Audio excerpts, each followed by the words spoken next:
Okay, Smelly. Thank you so much for information. And then you can go back and put a minute. I do a flyer at Mungo send it out. I need to discuss it with my husband.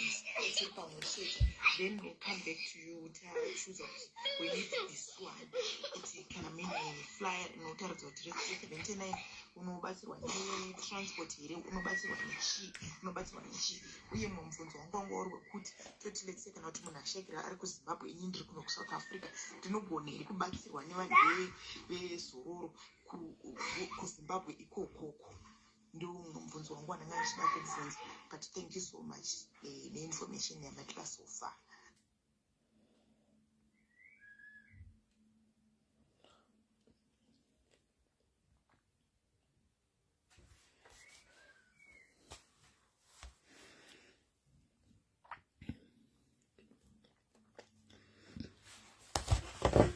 Hi guys, tadzoka ndika chapedza kuverenga nhau tadzoka. Ha video asi munofanira kupota muchishanda uneni guys. Dzimwe nhau dzinozondinetsa kunotsvaga mustriti guys, dzimwe mukaonawo munofanira kupota muchindikandira because dzimwe handizogoni kunoona. Senge for instance kwanenge ndakabloka vanhu kuya handichagoni kunoona nhau. Anomaona. Saka mukasangana nenhau umu zvikuru sei zvomunyika muka please tipei mune nenhau kuseri kuti wedzere palist yenhau kuti nhau dzedu dzite at least kana 20 minutes so andichika right muri say guys, how are you guys? I hope you are okay. Live it was requested by somebody else nanchida kutanga ndaunza mukadzi ane nyaya yake but ndamisira message I don't know why haisi kupinda. I hope achatibata tichiri palive ya deliver one. Saka anga chiti marengo ku network amene rikaitoni afonitoni andika saka pane yes edmogo teka pane munhu akakumbira this life andisimaona kwaiti china tichauya nadzo alright uya nadzo ajalo gonyeti murisei tange tichida kunzwa nhau dzaja kuti aitwa sei pa stage. Andiziye ndangona chimisiwa haikona kuti time yanga yapera here. I think time yanga yapera vanonga kumisa pa stage. I don't know. Tichatozongomirirawo panhau dzinotevera kuti tigozonzwa chichaitika. Anomaona tiri raichadha lokuti murise guys tati timbotaura nyaya yechiredzwa. Iyi live yakumbirwa na somebody else anditi. So haina basa kuti tiri 200 kana tiri 3 kana tiri chi. Handika chi chinonzi chiredzwa. Anditika ende zvakare chiredzwa ichi chinopiwa ani chaiko chaiko. Chiredzwa chinopiwa ani for instance let's say kuti just 7 kadimbesa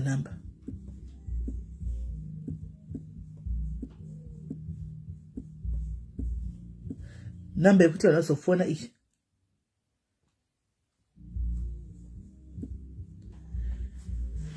number ndaisanzi mbuya mai or babaka can get mobechedzwa andinyasoziva nezvazvo but you want to understand because nyaya dzechiredzwa idzi andika nyaya dzechiredzwa idzi dziri complicated guys. Kune vamwe vanhu vakudhimanda zviredzwa handizivi kuti ndizvo here vasingafanira kunge vachipiwa zviredzwa izvi from nyaya yanga ndichiudzwa nemusikana uyu you can see kuti vanhu vakudhimanda zviredzwa amen ndambonzwawo nemi kaimbovana panoizi ndinovakuridza radio kuri kupinda muno hamene kuti ndizvo here like okay avari kufona utora hello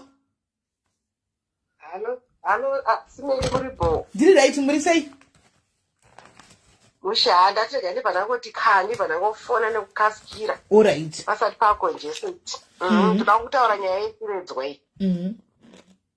Semazira ndinoita. Nyaya yechiredzwa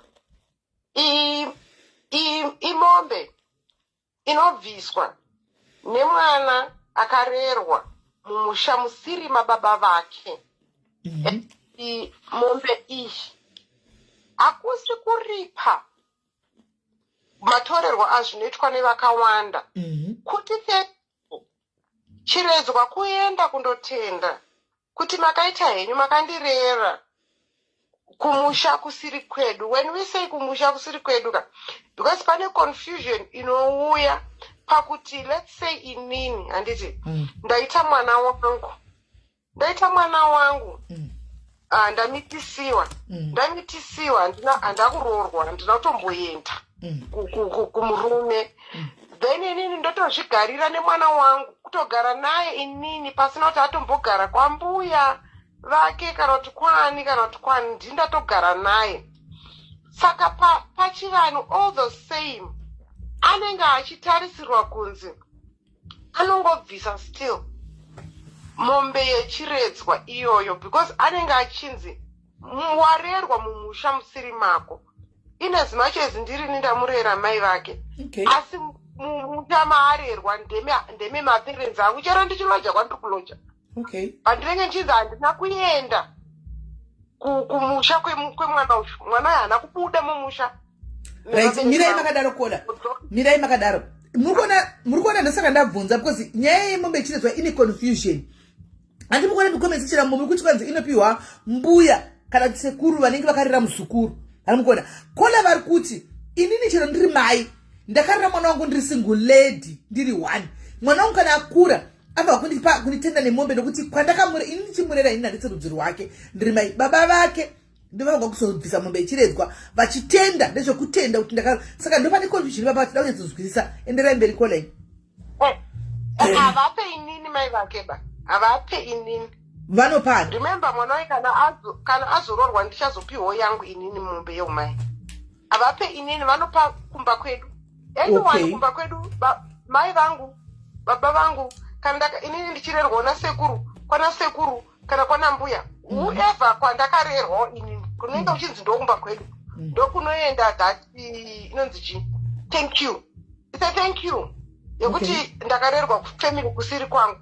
So inini I'm talking from experience. Ndakatoitawo wangu mwana akatovhisa mombe iyoyo. Inini mwana wangu ndakamuchengeta ndeka. Actually ndakatomuchengeta kumba kwandakanga ndakatororwa inini. Ndakamuchengeta but pane time yandakabvenge ndisina kurorwa ndinaye mwana wangu ari mudiki. Ndichitogara kwandaigara but taimboenda kuvhizita kubva kwemaparents tichienda kana kuti kuholiday. Achimbosara a few days ariko and all that kana kuti a few weeks ariko. Saka aitozikanwa kunzi muzukuru wepambapa. You understand? Saka kola ora help me understand here. You were married before and makambotaura kuita mwana wenyu muri single, right? And you got married to another and you got married to a different man, right? But mwana wenyu ambopota achinda kuba kwenyu kwambuya. Saka mwana akabvisa zviredzwa zvitatu here. Akabvisa one chete chamai vangu. Kuchakaenda kunani? Kuna mai vangu inini kumba kwedu kwataigara because inini ndakakura na kumurume kwakarerwa uku kumurume wenyu stepfather wake kwakarerwa uku. Vanga said save people here mombe yacho yeyo. Kuchamirira when she gets married. Kunomirira pa anororwa ikoko. Okay, mirai. Kana arorwa pfuma yake ndoine ndidya na baba stepfather. Aiwa avaidye. What is supposed to happen pachivanhu chaipo chaipo kana arorwa nditi pfuma yababa yaichatobviswa yotobvisirwa kuda baba vake chaivo. Ivo as a person ane musoro vanofanira kuzotora part of that money voti thank you wakachengeta mwana wangu. Okay. But kana vakaregedza hazvina basa. Kana vakaregedza hazvina chipomerwa. Mwana ushu akarerwa mufamily hazvina chipomerwa. Because chinenge chakazokosha pamwana uyu ndechekuti anenge achirangarira baba vakamuchengeta chete. Hakuna kana chivanhu chinozonzi ye ataita kana ngozi achita sei because baba vakamuchengeta havana kupiwa mari yepfuma. Mari yepfuma haizi yavo. Imari yababa vakabara. Asi baba vakabara kana vaine brain ndo vanofanira kutora part of that vodzoserawo kune munhu akakurira mwana kuti thank you shamwari ngona mwana wedu aita sei arorwa. Saka iyi marishi kana vari vanhu vasina asi inenge yatotambirwa mudzinza rekwake kuti arorwa. Okay. Stepfather havasi dzinza rake. All right. No, tiri kunza pedzisai inyu tipira pamwe mukana. Pedzisai tipamwe mukana. Saka ndiyo chiredzwa ichocho. Chiredzwa is just a thank you.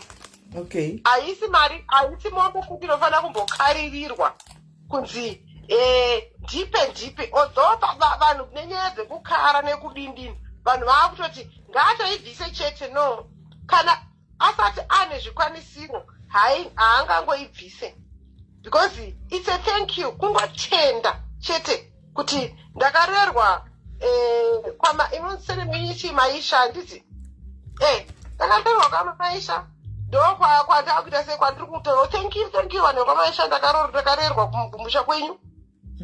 Although ini ndanenge ndine kwedu ndochiredzwa ichocho. Kana wakarerwa nambuya nevanenge vakatorerwa nambuya vavo, kana wakarerwawo kwambuya mbuya vavo ndova unonoti thank you. Okay, no thank you. Chero kana ndova unoti thank you. Whoever anga ari in charge of your mother and you. Okay. Ndokunobviswa cheredzwa ndomanzira angu iyo ndangoti ndingoisawo contribution nekuti ndakafambawo mazviri.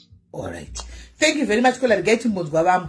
Right, thank you. Hanzi nakola mombe iyi imombe yekutenda inobviswa kunenge kwakarerwa mwana, be it ndini mai, be it ndivana neamheno stepfather sekuru kana kuti chii. Mombe ndeyekutenda. Mombe iyi inenge inonzi ine zvibinge zvinokuvadza vanhu here kana zvisina kubviswa. Ameno nyaya the stories behind this mombe yechiredzwa or something. Animona, right? Uyaitinzwa pfungwa dzenyu kune vakamboita zvichiredzwa izvi, vakambosangana nazvo zveikuti mombe dzechiredzwa kana kuti muri mukati memakakatanwa enyaya dzezviredzwa. Please call in and share your stories. Handika mamwe vadzidze, because tine vanhu vakonda norigwana nambuya. Handika saka pindaiwo mukati mufone tinzwe kuti kusaidi kwenyu what really happened nenyaya dzechiredzwa ende zvinosolveka sei, because it's like zvinhu izvi zvine kaushona kazvinako mukati and like kana usina kurira muzvishona chona usingazvizivi zvinotonetsa, but unogona kuzviginowa futi wozvozokunetsa futi kumberi uko. I don't know, kuda kungoonesana because inenge nitonzi ine zvibinge mombe iyoyi. Amen, chiredzwa icho chichi. Amen, right? Fonaiwo tinzwe vakaregwana nambuya, vakaregwana natete, vanotisinywa vapiwa here mombe yechiredzwa iyi kana kuti chakaindepi. Hanimona chakaenda kupi? Ko kana ikasabviswa mombe iyi chii chinoitika? What happens kana mombe isina kubviswa? Chii chinoitika? Hanzi mombe ino ikasabviswa mwana anogona kusanorogwa akagara zvakanaka, mwana anogona kusonodini. Hanimona. So ameno ndizvo here? Ameno. Hello Kola. Hello. Yes, muri sei? Muri right here. Ndaita kutaurawo panyaya yechiredzwa. Ini kwedu kumasvingo ndonzwa zvichinzi hanzi chiredzwa chinopiwa like lese mwana anenge akachengetwa ari mwana womwanasikana nti akachengetwa kwanambuya, hanzi chinotorwa nasekuru, muridzi wemusha, ndozvandakanzwawo sekudaro. Vochisepi because vamwana kuti kwaitinodyiwa pamushapa inobva kuuraiwa mombe iyoyo yoita usavi, saka vakaitora mombe iyo vanoisa kupi?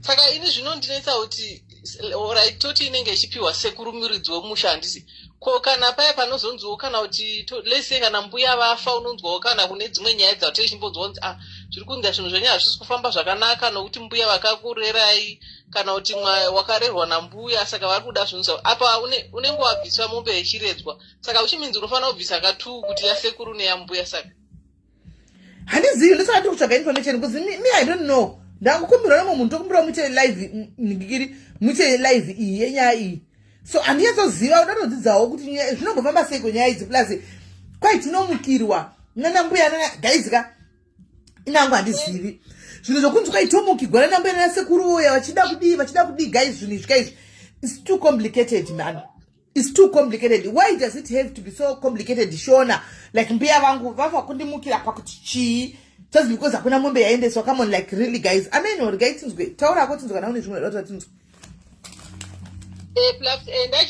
ndichateerawo macomment section. ndaida kubvunza futi kuti lesei unenge une mwana ndiwe amai une mwana akarirwa nambuya, hazviiti futi here kuti umubvisire chiredzwa chacho iwewe vachiri vapenyu? iwe obvisa otenga mombe yako, iwe otenga mombe yako kunoripa wakaregwa.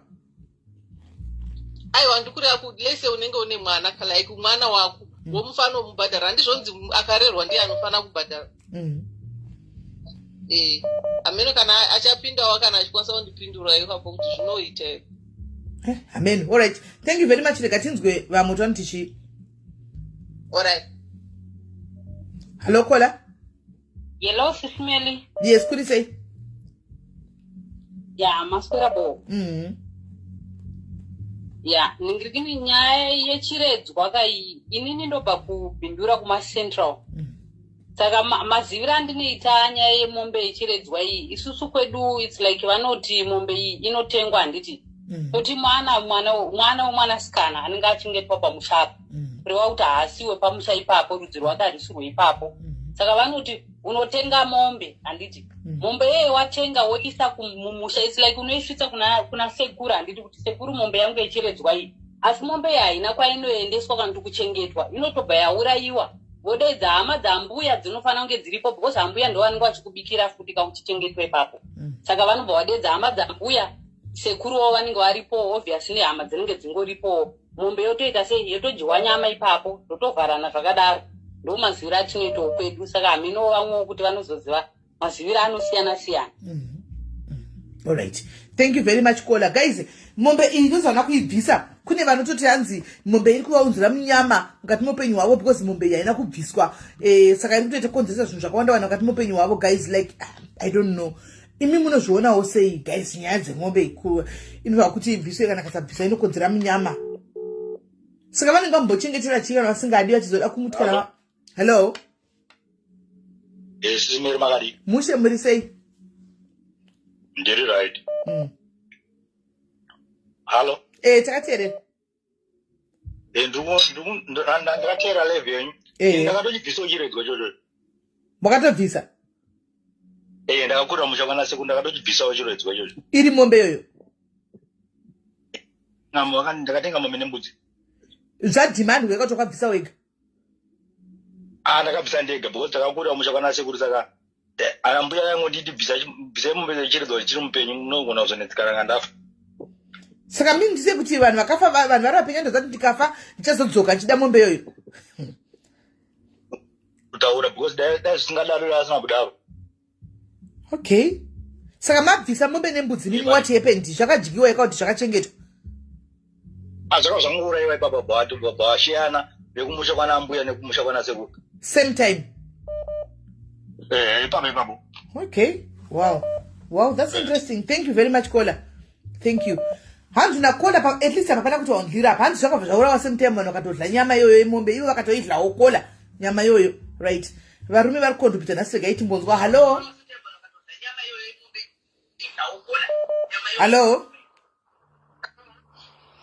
Hello, sister, muri sei? Mushe muri sei?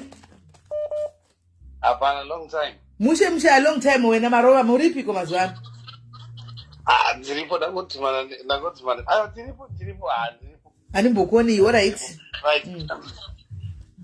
Ndakuti ndingoti tsetsenuro channel kuti vanhu vanyatsonzwisisa from our previous scholars nevari kufona kuti vanzwisise something. And I think ndo panoita confusion pakuti mombe yakaurayiwa kana kuti mbudzi yakaurayiwa nekuti yakateurwa. There's a difference there. Kuurayiwa chiri chinongoitwa vanhu opiwa vodya, asi kuteurwa pane zvinenge zvatoitwa, zvinenge zvatopirwa kuti tiri kutenda nezvaunzwa nemwana uyu ari kutenda kuti akachengetwa. Tinoti isusu pakateurwa. Mapanzwisisa? Right. Pana amai vambotaura kuti koina amai ndakatenga mombe ndakapa mwana akanobvisa. Ndo kwatinoti isusu kana tataura kwatinoti amai vanenge vaganhira.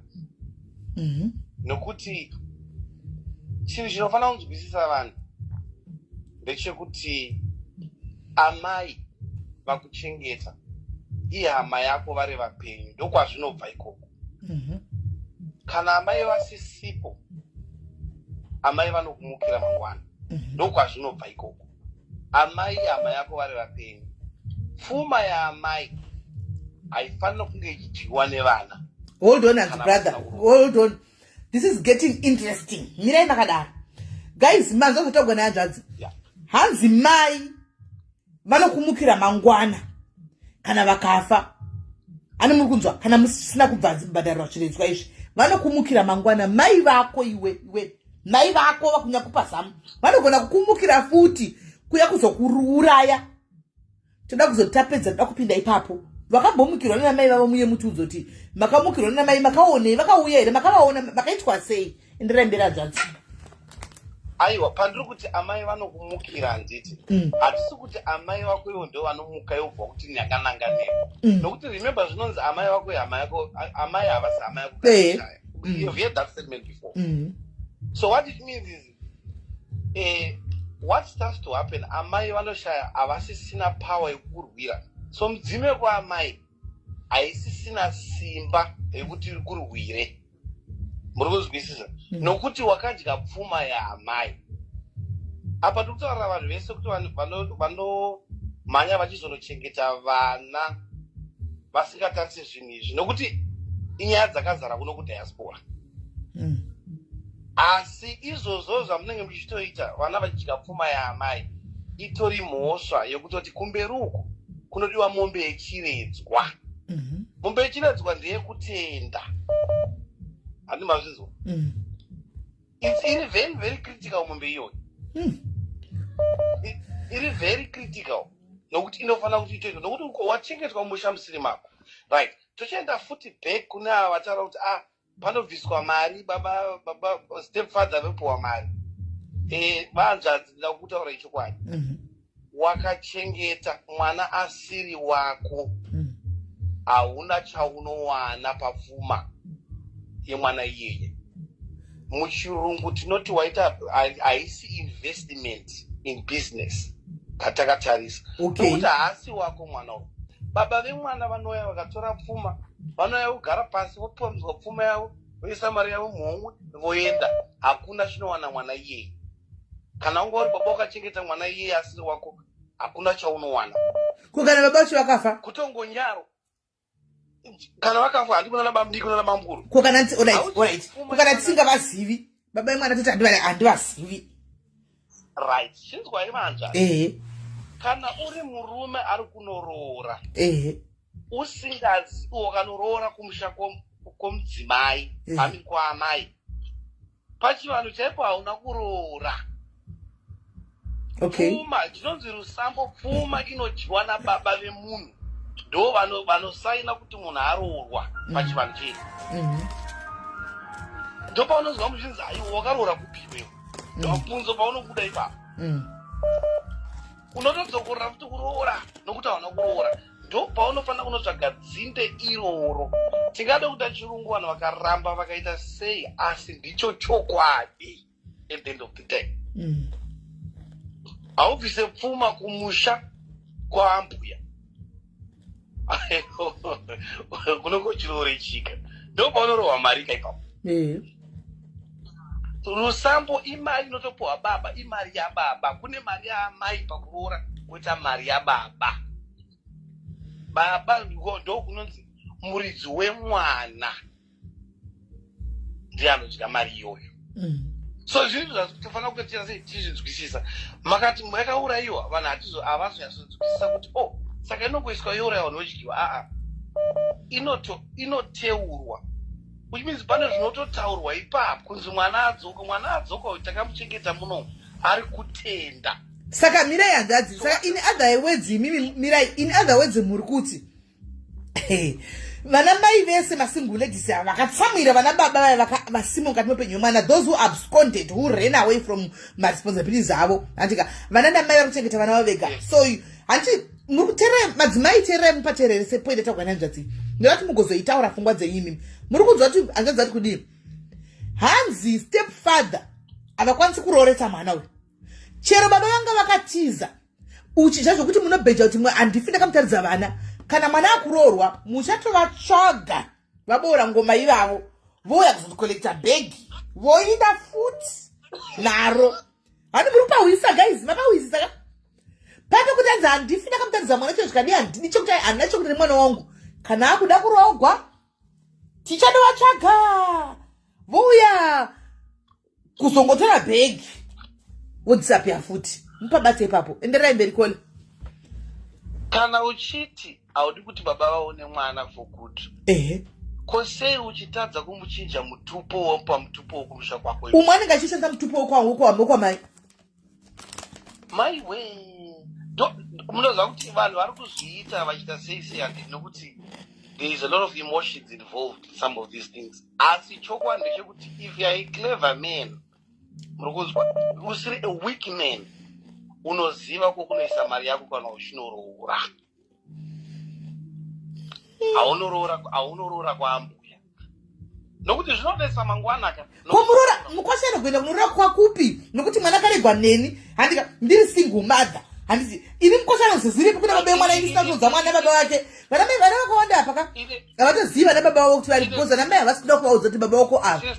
Sister, in a very good setup, kana wagona kugadzira setup yakanaka, you notice kuti unovavedza baba vai vai mwana erurwa votambidzwa mari yavo handitika ivo voziva kuti nohanda kurera mwana uyu vopedza voti aiwa amai tazviona taombera iyi mari imbotambidzwa. Hangadzi ini muri kuti baba vanenge vakambotiza mwana achizvagwa vakainda vozouya 24 years later vogokupa bhegi vakambotiza iri mwana kuziva votora bhegi voti hako wakaitako kachengeta mwana bhegi rako nangu yakuzorosa tora bhegi kazoenda nemari. Inzwai kuti kuti chii nauti pabatisise kana makaitirana ujere nyenji ndo panoitwa shayisano, but kune vanhu vishayiwa kuti vari havana kuitana ujere nyenji, vanhu vokuti vakasiyana on a level playing ground handitika you find kuti common sense prevails. Asi kana makaitana zvokusotesana uyo achatorevhaisa mumwe bhati ndeyangu handikupe ende hakuna chinondiwana. Kazhinji hanzvadzi chazvinoita ndechekudai so vana mastepmother akawanda vana masingle mothers akawanda kana panorambana vanhu havatorambani zvakanaka kazhinji vanotorambana panotoita hondo dzinotoitika ipapo hamona ndosaka vana machizoramba kuti ini wangu mwana haamuoni because ndakatambura ndega kubva iri mimba kusvikira ndizvadzi azvare kusvika aende kuchikoro ndichita maricho kusvikira akure ndozomutsvaga ipapo kuti chiuya uyawo titora bhegi guys ngatiuya hacho chindione chiredzwa chachona ngatiuya hadzo chiro It's why it's smelly. Ipapo ndiri kupanzwisisa. But remember kuroora ka tinouzama kuti the best thing for the child not to fight the wars of the mother. You want to do the best thing for your child. So if you want to do the best thing for your child, ita zvinhu zvakarurama zvakanaka zvisinganetsi mwana uyu mangwana nokuti unenge usisipo pamwe washaya pamwe waita sei mwana uyu ndiye akufesa mauozi waye nemhuri yake. Saka it means iwewe saamaika watoitira mwana uyu utsinye. Muri kupanzwisisa? You want the best for your child. So do the best for your child. It doesn't matter. Choro baba vari rombe. Hatipezve muri kudiaspora. You find choro baba vari mujeri vachinzi bhinya. Vanokumbira kuona mwana wavo under supervision asi vachimuona chete. That is the best thing for the child. Mapanzwisisa? Hakuna mtemo kuti mwana hakaona baba wake for good. Hakuna. Even baba vari goro vari mbavha vari medhara. Zvotonzi aiwa tsvagai vanhu vachasupervisa asi baba ava vakada kuona mwana wavo vanoona mwana wavo vari under supervision. Chora amai vakanzi vanopenga kana baba vanonzi vanopenga still hazvichinje ndaamai vako hazvichinje ndi baba vako. It's never gonna change. The most unfortunate thing sister panyaya idzi you will notice kuti zvinoaffecta the most of the time munhu anonyanyona moto straight is the girl child because kana ari murume ada kuroora murume anogona kuroora pasina baba wake pasina amai vake. But mwana asikana manje ndiye ane pressure is serious hati mazvaona manje nokuti mukomana ndibaba vemusha asi mwana musikana manje ndiye ari kubva from the family to the other family. Muri kuona zvandiri kuitika manje. So whichever the way you look at it you find kuti the girl child is the most affected panyaya dzakadai so patsoro dzakadai so. You are forced kutsvaga vanhu kana wakuroorwa. But then mwana mukomana is not forced kutsvaga vanhu kana akuroora. Muri kupanzwisisa? And that's the reality. Kuna anamai vari kunze uko. You do the best for your child, not the best for you. I've never ever seen a sisimeli amai vanonzi vakaita millionaire after kurodza mwana. muri panzwisisa. Saka hadzisi mari dzinoshamisira idzo kuti unobva batsirwira steri. Ingoita what's the best for the child and you walk away. Mwari wako ndiye anoziva kuti wakaita basa rakanaka kune mwana wako. Wopuwa mombe yako, mombe ichiredzwa ienda ponotedwa zvapera. Saka in other words, in an umbrella nutshell, guys, zviri kunzi vana mai vaya vari bhita mucomment section nana baba, there's no need yenyu kuti muve bhita muchiti kwa hey hafa kaona mwana wangu because muchazongonovatsvaga pakupera kwegemu rachona. Saka bheta mungori genyu ana baba vagara vakatongoziva chi vana vavo nokuti muchazongoenda pakupedzera kwegemu muchingonovatsvaga chite kuti chiuya yakuda kurokwa. Kanga Sisimeli muchinzwa kana kumamisha wokunzi uya akazotsvaga kumusha kwavo kuti ndikupi after 50 years, after 30 years. Asi asina kumborerwa mumusha imomo. Anenge achizviitirei kune anopenge. Nokuti it's very important kuti uzive kuti unobva kupi semunhu. Haikona kuti unongodisappear like that. So haufaniri kuitira vana utsinye. Just do the best. Mwana iye pachake anoziva kuti apa pakababa havana kundichengeta, asi ndokuna baba wangu, baba wangu ivavo, asi havana havo kundichengeta, asi varapa wokumusha kwavo ndouko. Let the child make a decision, not to make a decision for the child. Mapanguvisisa muzvirai vana tsitsi musaite utsinye. Hanzi vana mai siyai kupinza vana pahondo dzenyu. Munoziva kuti Sisimeli zvitasai this way. Munoziva kuti amai vakanzi vashaya ndakuti pabatisisi panyaya saka mombe ichiredzwa ichizodzoka. Mai vakanzi vashaya, midziyo yamai inoenda kupi? Inoenda kuvana here kana kuti kumusha kwaamai? Kumusha kwaamai. Saka kana muchiti mimi mombe haibviswe, vana vanodi kutora midziyo yamai, vanoregererei? Right. Muri ipapo chinonzi mudziyo wamai, it's including the property yamai, even imba yamai, mudziyo wamai. Unodyiwa nehanzvadzi dzavo nevana vahanzvadzi dzavo. Muri kwazvikizwa haidyiwe nevana. Wakatodya mari iwewe uri mwana iwewe. Uzotenda kuti wasangana nasekuru kana kuti ana sekuru vakaitawo sei. Hama dzaamai dzinoda kuti aiwa vasekuru, aiwa gara henyu, aiwa idyai henyu muripo, tichiripo isu tidyai zvino. But hautori na-right iyoyo pachivanhu chedu. Kuchirungu yes une right, asi kuchivanhu hauna. Ndo mari dzinokunetsai futi, dzokutapudzai futi idzodzo. Nokuti pfuma iyoyo haisi pfuma yenyu, ipfuma yekumusha kwaamai. Muri kudya pfuma isiri yenyu. Kana ari mapureti muri kuzvinzwa here guys, hanzi including dzimba ndedzamai, including dzimota. Chinonzi mudziyo wamai chii? Chinonzi mudziyo wamai chii? Inzwai kamhofu inzwai. Ngatichaisawo panapa king game redoda uchinjwa. Ndokumbira kuti mudone murequeste kuedwa because pana vanhu vari kuti tokumbirawo nhamba dzenyu, ndoda kuti mutibatsire, want to talk to you for advice. Ndofunga kuti 3. Can you please drop most of the request so that even vanofona vobvunza imi muchidaira shona icho vada kubvunza iyoyo concerning nyaya dzechiredzwa idzi. Musendai request nekuEJ. Alright, sure. Regai tivaedhe kune vanoda kubvunza so that you can ask questions varipo. Ndaona vamwe vachida kubvunza mucomment section. Hello. Sisimeli muri sei? Ndiri aitanzvadzi muri sei? Ndofara ndanichida kuti pane mombe true dzisingarewi. Mombe yechiredzwa hairewi nemombe yeumaya hairewi. Mombe true dzinozvireva dzega. Saka iwewe kana uri semunhu uchaziva kuti inini ndakarerwa ndikakura kwaningi, isati yazvireva, I think it's good kunozviita zvinofanira kuitwa. Ungotsvaga mombe yako, wotsvaga mbudzi yako, mbudzi iya inonzi mbudzi yemunongedzo. Mbudzi yosvika voomberera, votaura, votenda. Zvinosiyana nemarudzi, asi kazhinji mombe iya inourayiwa, vanoiti inonzi madiro. Yobva yaitwa madiro yodyiwa ipapo, vanhu vodya voparara. Pozoita nyaya yandanzwa hangu yanga ichitaurwa apa yemwana kuroorwa kwake. mwana anonororwa asi utsinye zvechokwadi kuti rorodza mwana hama dzake dzisipo vamunini baba vacho kana asipo. Saka kana vasina udyire vana baba vana suppose kungotora yavanoti yekuchiurira mari kuti aiwa isi hatina kurera mwana takungochiurira chiita henyu zvimwe zvese zvinofana kuitwa asi vakupai go ahead ndiwo.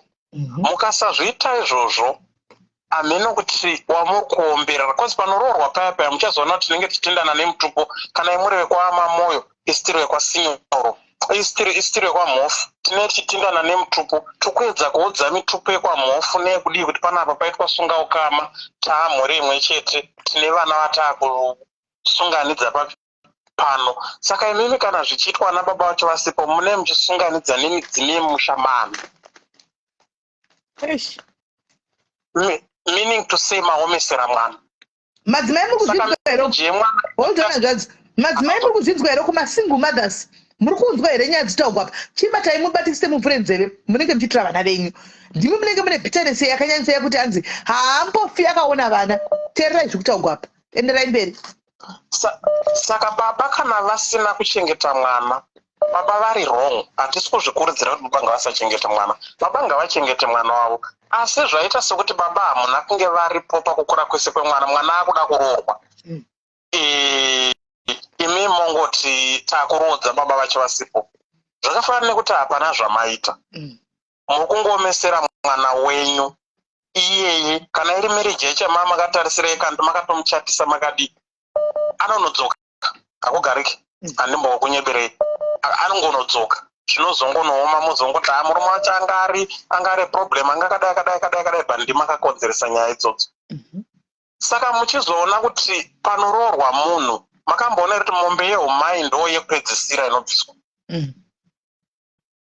idzi mombe idzi. Saka muchazoona kuti vana baba vanoreva zvavanoda asi mombe yeumai chaiyo hairewi inozvireva yega. Saka ndo mombe mbiri idzodzo ichiredzwa neumai dzinozvireva dzega. Saka aidha unoda kana haudi ndo chaunozoona kuti aidha inokusungira basa inokusungira marriage unobata tumwe tunhu twekuti hapana kana chinofamba inenge yakangosunga. So pane paunoita kungozvirealiza ndo zvoda kugadzirisika unogona kutombovhurirwa kuti zvinhu zviitike but within some days some months oona zvinhu zvaoma futi inyaya kuti hauna paita a very important question pano. Kwanzi kwese tiri kudiaspora mwana obva aenda kumurungu toita sei?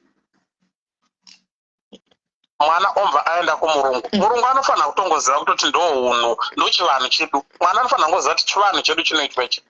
Ini ndoda kuudzai good example. Takabvisa mombe yeumai baba vedu anangu vabvisa ndovatabvisa isusu tichinobvisa takanobvisa iri mari tichinobvisa iri mari kudaro pane pakazotanga kurwara umwe wedu tazozvifambira tokudai uzovanzi pane mombe yeumai yamusina kubvisa but takataendesa 400 years. Saka zvokureva nekuti hapana zvatakaita ezvinezvi takazotenga mombe yafuti mari iyi havaregeri kugamuchira vanogamuchira votoitya but ivo sevakuru vangu vaitoziva kuti hamuna zvamaita. Saka kuzviita zvekuti munoendesa mari muchiti chachirungu togara muHarare tozodai hapana zvamunenge maita kungozviomeserai. Mazvinzwa vakunyamba kubvunza nyaya yemari mazvinzwa hanzi mukaendesa mari muchanopama kunotenga imwe mombe nokuti mombe muchatongoitenga kunotodiwa mombe hanzi nokuti kwavo uku mbudzi muchaona kuti mbudzi inouraiwa ipapo haidyiwi haiswe sauti inobva yangodyiwa panongorewa mombe ipapo mbudzi ndo inotanga kuraiwa mbudzi haiswe sauti inodyiwa yakadaro inozvika isina sauti.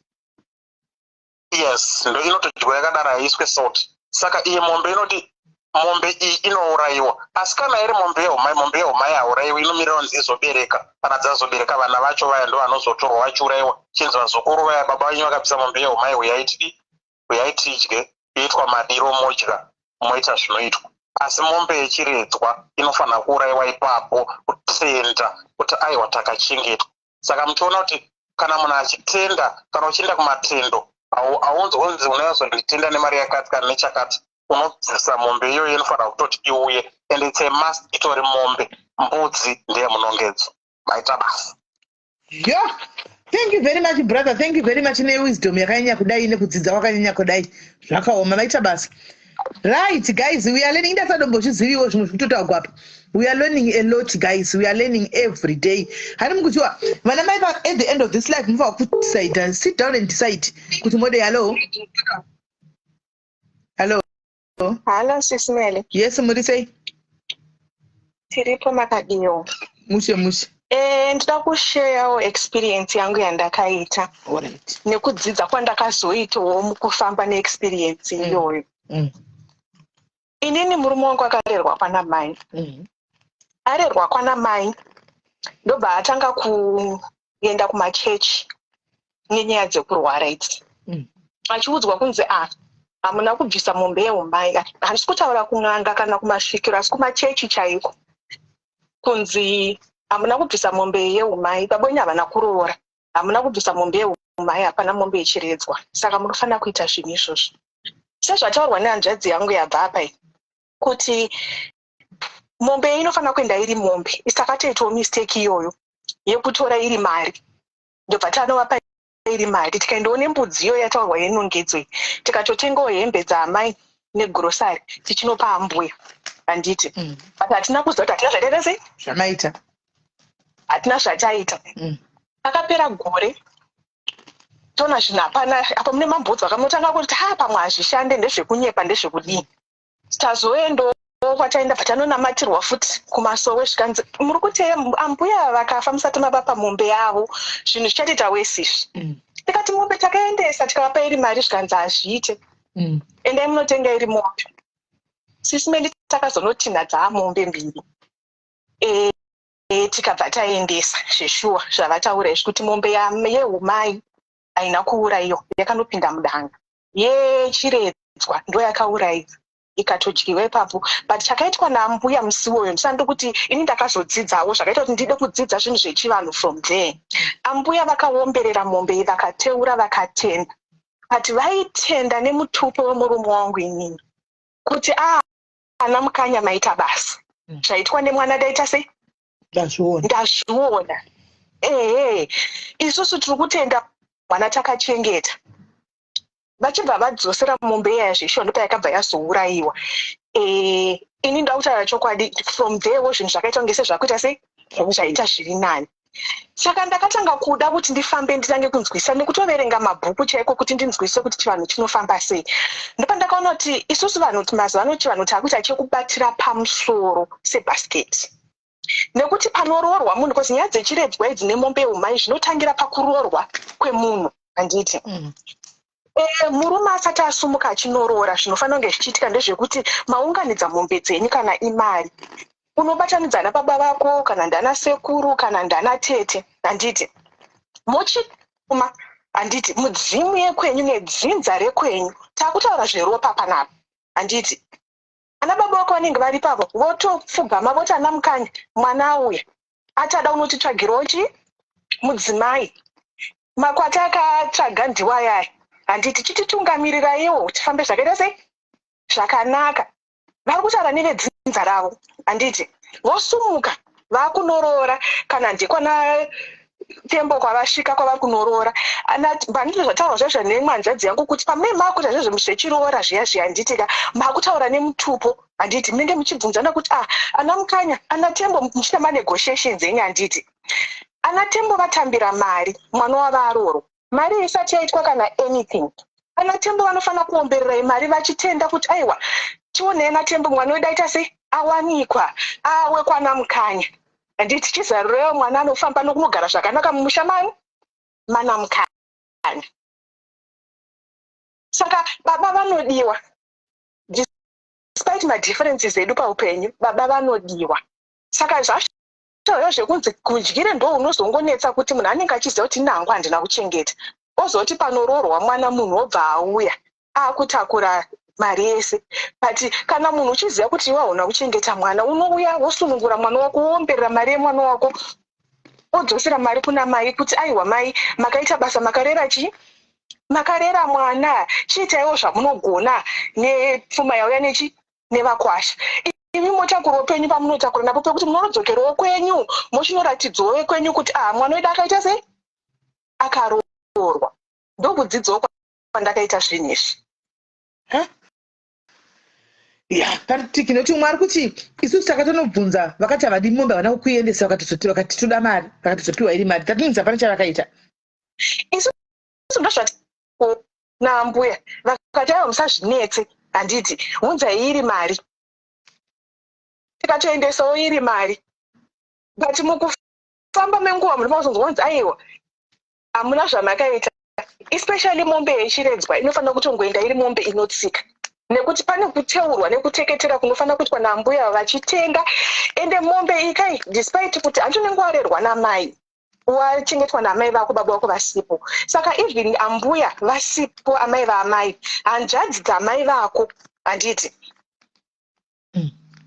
tinogona kutambira mombe iyi nekuti warerwa mudzinza iri risiri renyu nyaya iripo ndeyekuti wachengetwa mudzinza risiri renyu saka wakudzokera uchinotenda kwawakanorerwa saka kana iwo wanga uri mwana wana mukanya asi wazorerwa mba manashumba wakudzokera kuna nashumba kunoti anashumba makaita basa nekutichengeta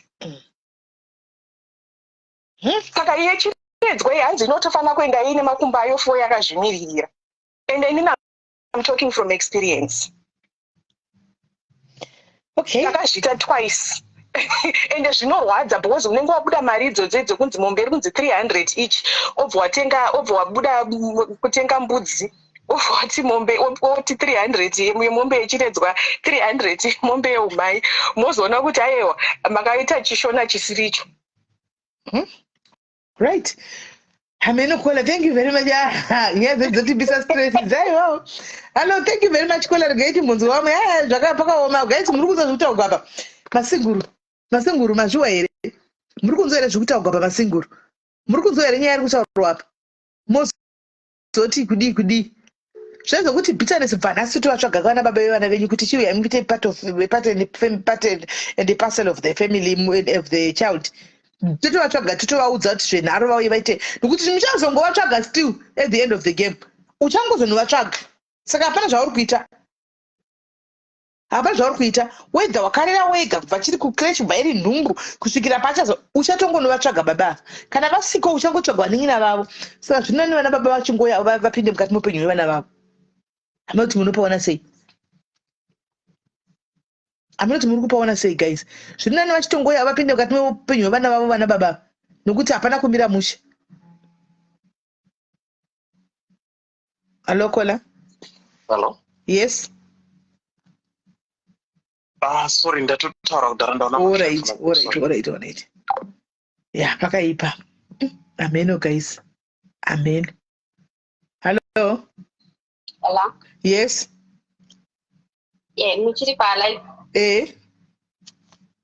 Ndoda kumbocontributawo panyaya yechiredzwa ndoda kubvunza kuti like inini handiti ndiri kuzvirerera vana vangu ndega vana vangu vakura chiredzwa chinozoenda kuna mai vangu here ine ndiri kuchengeta vana vangu or else maybe ndogona kupa mai vangu vana maybe for 2 years then ndotora vana vangu ndozvichengetera ndega chiredzwa chinoenda kuna mai vako zvatagwa pano ivo vasina kuchengeta futi vanhu vacho ndakachengeta ndega asakariba kudzinza kwenyuka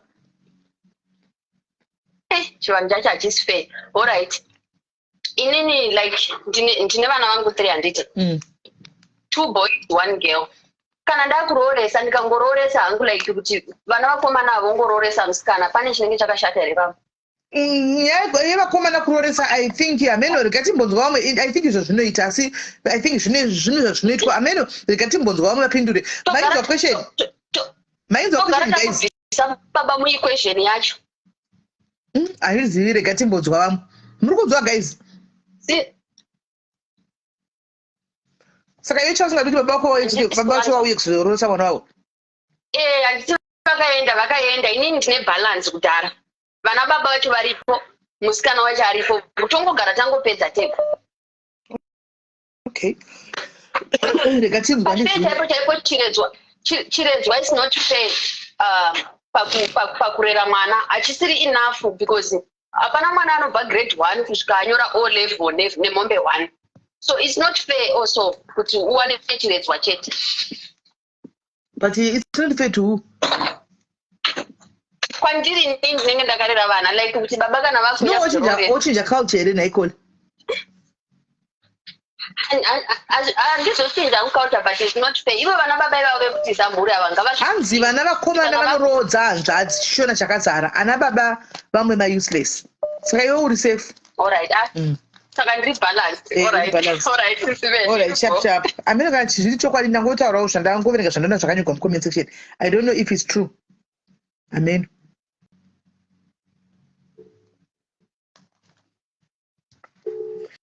All in the name, all because I looked to baba kuzodla mari. Vakomana. Hi dear.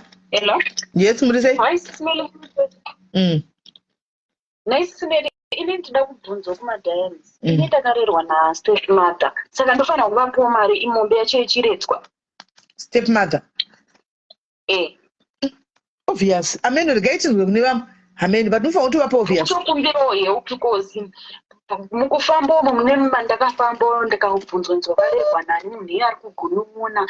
Saka pamaunza topic ndibva ndazviti juu ndikati pamwe aneno ndikuzivawo ipapo. Ngaitibvunze vamwe handiziva. Alright, you can pin them comment section. Right. Hanzi ndakaregwa na stepmother guys. Saka ndopa here mari kuna stepmother. Hello. Hello sis Mel. Yes, Murise.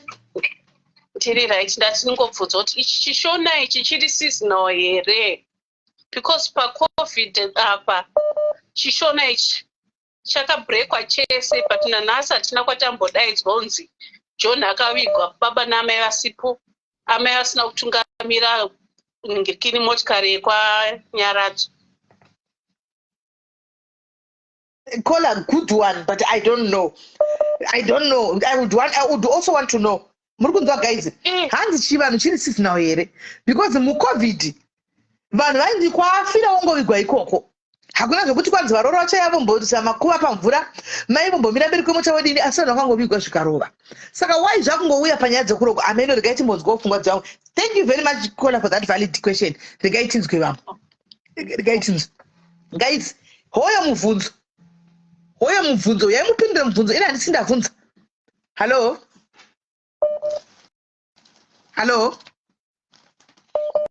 Alright, sorry sisimeni ndadzoka zvendaida kupindura yari kuti ndakarerwa nastepmother. Okay.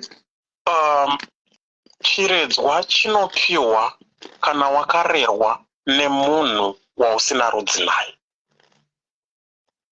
Kana ndakarerwa naatete vangu inini handibvisi chiredzwa kozi iropa rangu. Stepmother vatori mutorwa kwauri, soka urikutofanira kutenda midzimu yavo kuti tinotenda nekutirera kwamakadi nekutibikira sadza kwamakaita. Saka chiredzwa kuna stepmother chinotoenda ndavauna rudzi navo. Ndopandandida upindura hangu. Right. Thank you very much caller regai tinzwe vamwe. Thank you. Hanzi kuna stepmother chiredzwa chinofanira kutoenda because hauna rudzi navo stepmother ava. Saka chinofanira kutoenda. Hello. Hello sis Mel. Mai imwe phone. Uyai nefoni 11 please. Hello sis Mel. Hello. Hello sis Mel. Phone 11 please. Saka mire ndikati ndozofona. Hello sis Mel.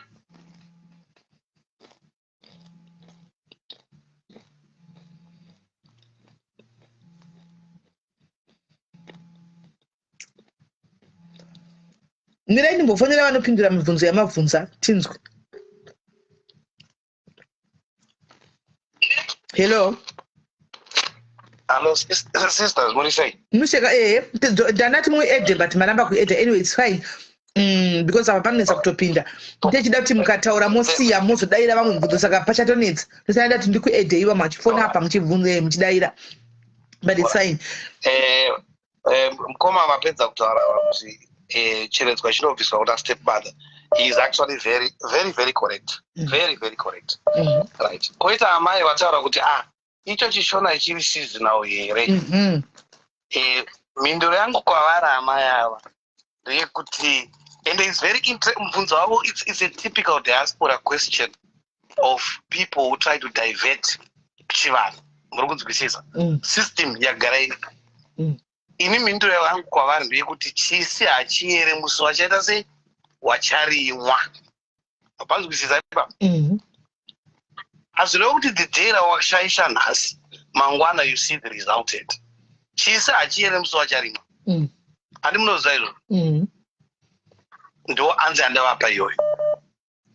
Munoziva ma-problems aakuitika, then you wonder kuti why asina kuitika ma-problems why. That's where the problems is. And saka haisi mhosva yakola vangobvunza handiti, but now nevanhu vese vakafa mucovid umu paifanwa kuti wasei? Izwai ndati munoziva ndatichi anzi yangu yandiri kupa ndeyekuti chisi hachiere musi wacharimwa. Nokuti pavanhu vese vamuri kutaura ivava handitika hatigare navo, hativaoni, zviri kuitika mavari hatizvizive. Right, ndine mubvunzo ipapo. Mirai, ko mwana akurira kuchinyaradzo homuko akatidzwa ari mwana mudiki namai achangozvagwa, mombe yechiredzwa inoenda kuchinyaradzo homu, ari kubva nemunhu ari kuredzwa nenyaradzo. Nyaradzo yatalk of a big community, vamadonations ari kuiswa, asi at the end of the day munhu chai unopedzisa wanotsvaga kuti uri kupi. Yes, panogona kushaya kuti uri kupi, asi unopedzisa wanotsvaga kuti uri kupi, nokuti haasi munhu apa muri kuda munhu kuti pabatisise tikuti vane zvemwana achengetwa naamai. Amai mutorwa kune mwana uyu kana amai vashaya. Muri panzwisisa sister? Warerwa nemutorwa, not nevatorwa, nemutorwa. So we should not try to titsvage the technicality around it. Just take it as it is and follow those instructions. You find out hauite maissues akawanda mitauro mishoma, right? Paimwe nyaya makada kutarisa nyaya yatiri kubata yechiredzwa iyi inofambidzana nenyaya yakabata nenyaya yemombe umai. Muri panzwisisa? Dzinofambidzana kudai nyaya idzi, dzinofambidzana. Muchiona panobviswa mombe dzeumai panobviswa mombe yechiredzwa. Ende mwataura kola kuti inofana kuda iri mombe. That is very true. Wakona uchidzibvisa mari, aiwa uri kurowa bhegi, endesa iri mombe. Pane abvunza mubvunzo kuti kukana ndakaadopta mwana wacho saka zvozodii? Ndo mama issues akati kuti hacho yechirungu arizonetsa vana ava mangwana. Nokuti mwana iyeye waadopta iyeye anofana kutoendesa mombe iyoyo. Somwe vana vari kumugara zvakanaka kutosvika kutogara mushuga chaimo nemagaro kuti go zvakanaka chaiko pasina kana chinonetsa. Zvamuri kuti munoziva, it's very very subjective kuti kugara zvakanaka. Nokuti munhu you can have everything in life but deeper problem usingaizivi. Zvamunoona zviri kunze hazvisi zviri mukati memunhu. Makatobvunza munhu maproblems aona anotokupai maproblem kuti taifunga kuti munhu akagara zvakanaka ingawani. So you never know those things because they are very subjective. Munhu anogona kukutarisa izve but sisi mene vagere zvakanaka stere, asi muinawo maproblems enya muinawo because hamusi kumashambadza hazvino kuti hamuna maproblems. Mapanzwisisa? Matakateerera. Chisi hachirere musi wacharimwa. Ndosaka even vana vese vanochengeta mamuti masingle mothers ari vachidefenda vachita sei, asi chisi ichocho hachirere musi wacharimwa. Kumberi uko vana vanozoita maproblems. Ana baba ngavapiwe position yavo, ana mai vari position yavo, zvizofamba zvakanaka, zvatopera izvo. Simple as that. Makatadza kuwirirana. Saka problem ndei, right? Pana zvadzavafunda vakati ko vane vana vakomana. Vana vakomana can actually kwanisa kutambira rora yehanzvadzi yavo. Hapana problem. But there is a problem here. Vana ava vanenge vakatungamirirwa nani pavachatambidzwa rora. Vanoziva sei kufambisa zvinhu zvacho. Kana vasina baba vavo pamberi o kana hama yababa vavo pamberi, vanofambisa sei zvinhu zvacho.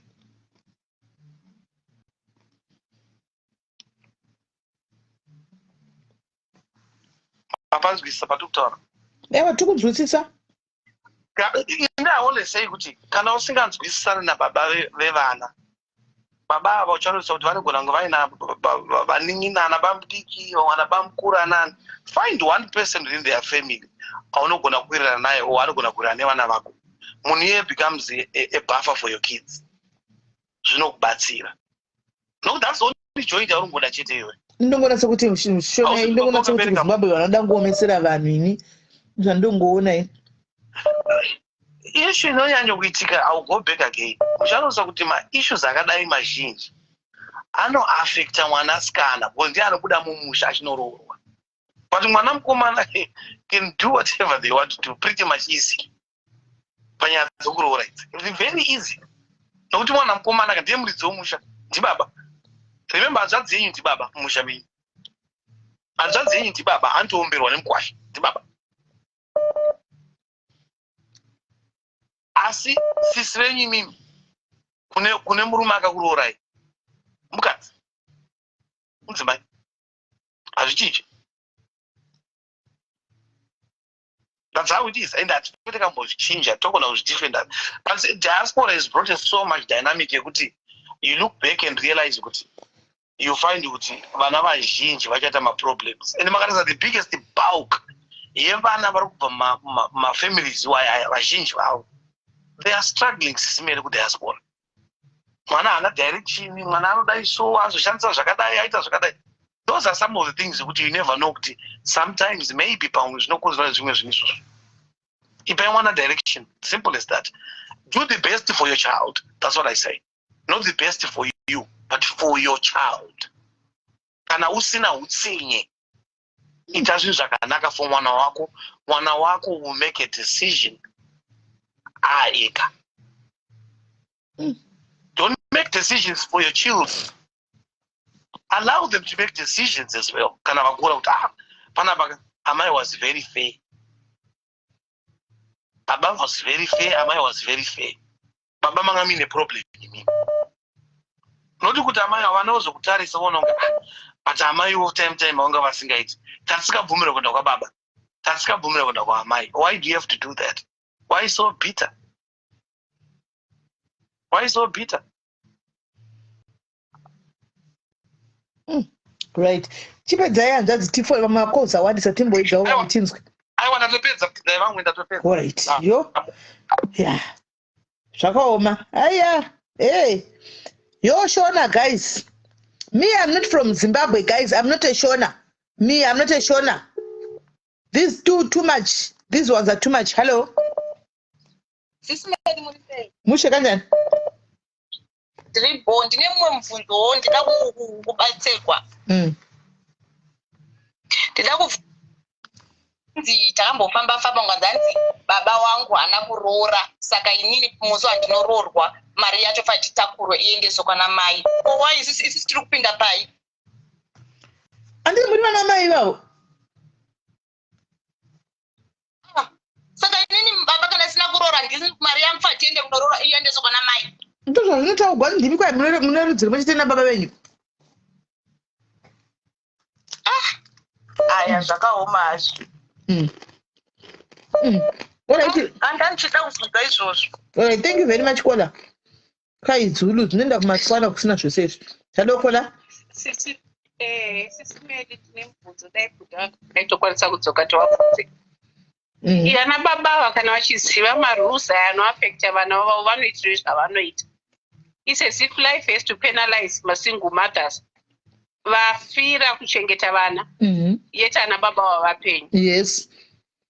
Saka vana baba rudo rwavo runotozongokuti akura mari kunotamira varikuroorwa rini. Rudo rwavo runobva radzoka and their position and power inobva yaita applicable. But when we struggle nevana vatiri take position and power yavo ine zvinokuvadza vana zvinenge sari zvaakushanda ipapo zvinongozongoshanda akuda kuroorwa. Uyezve sei marules aya mamwe acho mazhinji atiri kunzwa chikoti chishona chedu sei asiri applicable kumhiri kwasamora kuvana vari kutongoroorwa zvichitongofaya pasina kuri kumboendeswa matanga emombedzi. Koiko kuwana kura kutozotaura kuti kwai kana ndikafa ndoda kuzokudzokera kutoplana kudzoka chitukwane musati mafa. uyezve sisi Melika avanga vachiti hanzi izvo step mother mutorwa anofanira kupiwa mombe ichiredzwa kwana bamudikisa tiri kuchengeta ana amweni wedu afa saka tichapiwa mupiganiso. Ndakambonzwa chinhu kwai kuti ukagezesa vatezvara vachigwara here unofanira kupiwa futi mombe. Zvinhu zvacho havasi baba vangu here vekuti ndinofanira kuti ndivagezese. Zvine basa rei? Atezvara naamwene wonzi kupiwa mombe. Yei! Dzimwe mombe hadzina basa. Tiri kutogara mu1 room kukambuzuma mozoda kuti pamombe tinonoisa kupi mombe iyo. Inouraiwa ichidyiwa mototenga deep freezer mozadza mombe uyu mufiriji. Chinoiravira kupi kuabatwa handiri vati chivanhu munoteurayira pamba ipepo kumarokesheni ikoko. Inini kwandiri I think it's about belief yedu vanhu. Inini if I think my God is bigger than these situations, my God should also be big. Vanhu chakasimba. Indakava chinja tezvara vangu vachitogwara ini ndichaitotochinja paipi yaya yeweti yechubhu ndaitoibvisa ndichinja ini hanamboda kutombopiwa mombe ini ndaingotora kuti baba vangu vachigwara ndaitotaura kuti yazara here ichibhegi chiyechezana ndotosvika ndotokwana buda ndotoisa chimwe pazekutanga katanga chinyeranga pesa ndati mudhara muri mudhara wangu ginowai zvinhu zvitiri kutsvaka kuti murarame ndichivapfekera ini titipfeke nditonoteura kudzaka ndobairira so zvine basa rei zvino zvanzina budhika mutudze kama maswichi awa ndakabvisa ndatombofira ndadhimana zvotokaimurira kuti ndaitongochipa baba vangu ndaitongokochomora ndichikochomora chipaipi chandidzosera because description yamutorwa chaiye mumhuri is very munhu wese mukadzi mutorwa mumusha imomo izvo ndakaiona handidaitichinja cheuyu anofanira kupiwa mombe. amen regai tiudzwe tidzidzisiwe tototaura kuti handakuripiwa saka ndakatomirira kuti kana ndikafa ndakuaudzokera chete vatogorere dzidzo ndakuvadzokera ine kana ndafa kuti nditofanira kutopulana sani ndafa umanaka. That's wrong. It's very wrong. Regai tizwe shona yacho. All right, thank you my sister. Zvakaoma shona yacho. Amen. Hello. Hello sis Mele. Yes, muri sei? Ndiri right. Chembe yakapera tatenda. Ina ndibelieve vangu mune chivanhu but ini ndine popular opinion about this. I think zvimwe zvacho let me give an example. For example, mwana uda urorwa anditi iwo samai baba vangu vasimo mulife yemwana then wobva watizoni baba hausi kuvaudza hausi kuita anything but ndivo baba vemwana in as much as vanga vasiri in the picture handiti then wobva wati hausi kuda kuti baba vavepo pacharorwa mwana mari iri kuya kwauri kana kuti kumba kwenyu handiti you're making that decision out of what bitterness handiti that's a one pane a lot of anger and a lot of hatred zvekuti you can't even tolerate baba vemwana kuti vanzi vavepo pamaroro emwana wako. And we all know tese tiri ma-Christians we know kuti any decision is driven with that hapana chinobudirira chinoitika hapana chinobudirira kuti chinoitwa out of anger and bitterness. Laine zimachi pamwe pachita kuzoti chivanhu kana kuti chii kana kuti kupi even kuma first world countries kwacho munovaona vana vanoneglesa vabereki vavo pane chakuti even ari murungu pane chaanoita chine musoro hanzi shona yedu varungu havasi culture yedu. I'm not saying patishona, I'm just saying just in general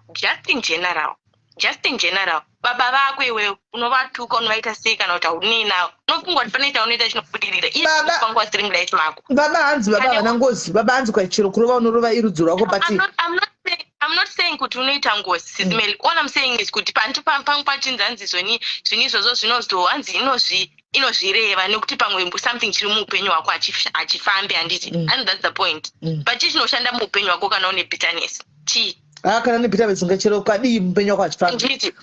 That's my point. Pamwe pacho togona kuda kuti chivanhu ka but zvimwe zvacho zvingori general imimi mai hamusi kuti baba vauye but decision yenyu iri kubva pakuti mune bitterness zvangofanana nekuti ini ndachengetwa kusaidwa namai vangu then hapana chandinoita pamwe pacho handombofunga panoda kana mombe ichiredzwa but aiwa Paula akimbotanga nekubvunza kuti ivo vakabvisirwa mombe dzechiredzwa ava vari kuitei zvino vari kuita zvinobatika here. That's my question also. And also another thing, pamwe pacho hasitombori zvekuti mombe ichiredzwa kana iwo chivabata zvakanaka nambuya vako nanasekuru vako uchivarespecta sevanhu vakakuchengeta hausi kuvasaidline hausi kuita sei ina handifunga kuti pane chinomira muupenyu hwako ini bcause hauna ende iwo havana kana bitterness newe havana kana chii newe and I think kuti most of these things zvechivanhu zvinozotanga kulinga around nekuti pane a lot of bitterness, pane a lot of anger zvinenge zviripo zvinodrive vanhu vaite madecisions. Zvamufanana nemunhu anokuti hanzi unza mombe yeumai ukasandipa ndiri mupenyu uchaziona. Itori bitterness kayoyo. And that's my point. And I don't really believe in echivanhu, but pamwe pacho I just think kuti ngatisaise decisions ari based ne bitterness, anger ne hatred. Hapana chinombobuda out of that. Wow. That's my point.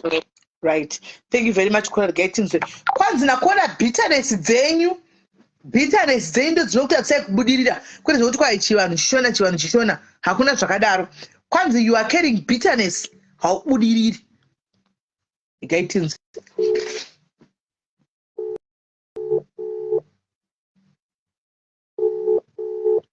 Guys, inlambo vakamboita ngozi nenyaya yemombe yechiredzwa. Please fonai mutiudzewo. Hello. Hello, Sitineli, maswera sei? Ndakura matsora sei? Yataswera ndatinditaure isusu masingle mother takamirira zvatinoita kwedu kwedu kwamurewa uko zvatinoita isusu. Nini kana ndakurodza mwana wangu baba vatinovadaidza kana kuti tinoenda kumba kwavo kana vati uyai kumba kwedu isusu tirodze mwana tinoenda ikoko ndinoendaone hanzvadzi dzangu inini one hanzvadzi dzangu aiwa mwana oroorwa mari yeswa mupleti achingopedza kuroorwa hanzvadzi dzangu dzotiwa isu tiri kudawo pfuma yekwedu mwana wedu uyo wakamumikisa hauna yobva yatorwa iyo yodzoka futi inodzoka bheki zvakanaka kunzi iwe mukwasha takudawo yedu hauna kuroorowa sisi vedu takutoroya sisi vedu yotovotorovoto vanenge vatove nelist ravo patinoenda kunorodza mwana list reroora rangu rinenge riripo handiti list reroora rangu rinenge riripo list reroora remwana rinenge riripo achipedza kutambira yake mari aiwa akupindoka kuroora inini because vana bhangwa vanongokumitisa veda kungokumitisa wotiza wotorova pasi otoita otoenda saka anenge asinawo chaakaita chaakabvisa saka isusu tinotongorova gemu iro rekuti achitambirawo yake isu tirevowo yedu zvafanana Mirakola hanzi naidhavimbai padzarondora hanzi bhaibheri rinobva ratipedzisai zvedzinza fest tinokumbirawo pazvakanyorwa tivhure bhaibheri tine bhaibheri pamberi pedu iri. Can you please confirm to us pazvakanyorwa tivhure panonzi chimboitai zvemadzinza fest. My sister ngatitei kukota mchitipo tiudzewo vamwe because nditosonesa kuti bhaibheri rinotoramba zvemadzinza izvozvo. Andiona iwe watiri notanga tipedza zvemadzinza tiri kukumbirawo scripture yekuti zvikwanga papi tinyatsotidzidzewo tiverengewo tidzidzewo chokwadi kuti bhaibheri rati zvemadzinza imboitai tibatsirewo tiverenge bhaibheri tinaro pamberi pedu tinzwisise enderera mberi Kola. Mazungu vasisimili isusu ndo zvatinoita then ndoda kupindura avo vanzi stepmother vanopiwa here nhingirikini mombe yechiredzwa stepmother havapiwe mombe yechiredzwa stepmother mukadzi wababa mari yavari kukuchengetesa imari yababa wako uye vari mumusha mako uri kuchengetwa musha mako asi unongovatendawo kuti mama makaitwa basa makandichengeta muda kutengerwa chii vakatiwo ndiri kudawo stove wovatengerawo vaka ndiri kudawo firiji wovatengera kwete zvekuzoti mombe wozotongorerwa mumusha mababa wako mudzinza mako because kana na stepmother una baba wako so ungori mumusha mako hausi mumusha mawacho. Okay. Kwai stepmother vapiwi mari stepmother because vari kuchengetera mumusha medzinza rako vapiwe mombe vanopiwa anything vanopiwa jira unogona vatengera jira ungona vatengera seseti yemakapu zvaunoda iwe zvaunokwanisa kwete zvekuti wangabva wapiwa mombe ndiri mumusha mangu ndikungorerwa pana stepmother ndo mumusha mangu amuna baba wangu.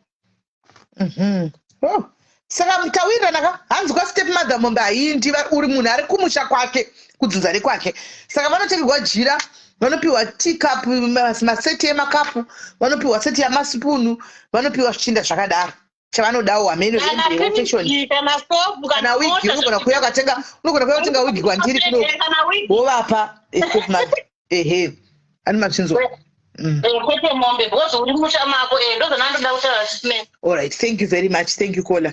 Tikudzidza mapapa takapa stepmother vapuwi inoinda vanopuwa wig kana kuti mamwe zvimwe zvinhu zvavanopiwa izvi right nzvo vebhaibheri takakomirirawo sikiripi chaiya yezvedzinza. Halo Kola. Hello sis Mary, ndaswera sei? Mushe muri sei? Tiripo. Ndoda kubvunza panyaya yedzimombe yeumai. Ndabatikana fani pakunzanza ifanira kuenda iri mari inoenda iri mombe. But inini my mom vakati vanoda iri mari because havana kwekuendesa mombe. Takaendesa iri mari. Saka zvikuru kuti hatina zvatakaita. Kwai hapana. Kwai ini pakutenda chitina kuti dongo. Tichifamba. Kutaundi ikoko. Mozoneuraya kutaundi ikoko mozenza kuisa kudhifriza mozola nyama yachona. Apa panakambotaura papatori nehama dzavo dzese chipati vakatongobvuma ukati mai venyu havana kwekuendesa mombe vati vanoda mari.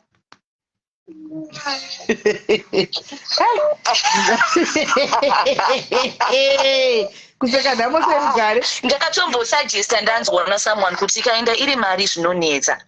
Vakati manje nini ukatenga mombe ringafanira kuenda kumusha kuna nababa handitofishi baba vangu vakafa so hakuna mari lechenza akanaka. Vakati ikaenda ikoko kwanziri unenge usina kundipa because yaenda kwandisingasvike. Iri mombe hauna zvawaita kwandiri. Ndoda iri mari yandobata ndishandisa ndega. Saka ndakabva ndasara tiri pama1. Napakaipa. Zvinokanwa kwakunzi hatina zvatakaita inaichasiye zvekuita. Right, hanzi toti sisi vakugara nemwana wemunin'ina wavo. Then vozotaka munin'ina wavo kuti ndiri kuda mombe ichiredzwa ndakuchengetera mwana zvinoita here. Haidi guys zvona kana yakudai udandivhiringa. Saka thank you very much Kola rigatimonzwa vangu. Thank you. Poitwa sei uri wachengeta mwana munin'ina wako akura wakuti ndiri kune munin'ina wako ndakakuchengetera mwana ndoda mombe ichiredzwa. Ameno guys. Tinzwe vam. Hello. Hello, Sis Melly. Yes, muri sei? Mushe. Ini ndiri kutaurirewo zvatakaita kumusha kwedu. Vatete vangu inini vakanga vane mwana wavo musikana. Saka vatete vangu vakabva vashaika. Mwana uyu akakura achireturerwa navatete vangu. Vanga vasina kuroorwa. Baba vachona vanga vasina kuroora, vasina kudini, vasina kuita anything. Saka baba vangu vaiva sekuru vemwana uyu. Vakadedza mabrothers ake because baba wake vavatoshaika. Vakadedza mabrothers ake nehanzvadzi yacho. Vakati tiri kurodza mwana tiri kuroora ari kuroorwa musi wakati. Musi waakanoroorwa vakauya vese vatete nehanzvadzi pakunonongapo. Vatete vachisimuka zvikaina baba hai garai pasi isisi vemusikana ndobva vanhonga. Pakutora rusambo ndobva vatora rusambo zvikai ini mari yangu hamuna kundipa. Saka ndakutora yangu. Imi ndakukupa yefiwo yekuti mudzokere kwamabva. Mobva manozivisa madzibaba enyu kumusha kuti ningi aroorwa. Saka zvese zvokuti kwahechi vanhu chekuchichidzira ichichi inini for me doesn't work. It doesn't work. Ndezvekunyepa izvi. Vanhu vanotora chivanhu nekuda kwekuti chinenge chiva benefita at that specific time. When it doesn't benefit the vanotanga kuti mwari ngatirege kuchichidzira vanhu. And I don't even know why the focus is on single mothers. I don't even know why the focus is on single mothers because single mothers hapana munhu anomboramba kuti munhu aone mwana wake. Vanhu vanongoramba kuona vana vavo vega. Aiwa ambidzi vana baba ndo vasingatodi kuona vana. Ya Kola vana baba vana mai vakawanda paya pandotodzinisa ndanditsona idzi havatodi kuti bhangu apuvhira akaona mwana havadi.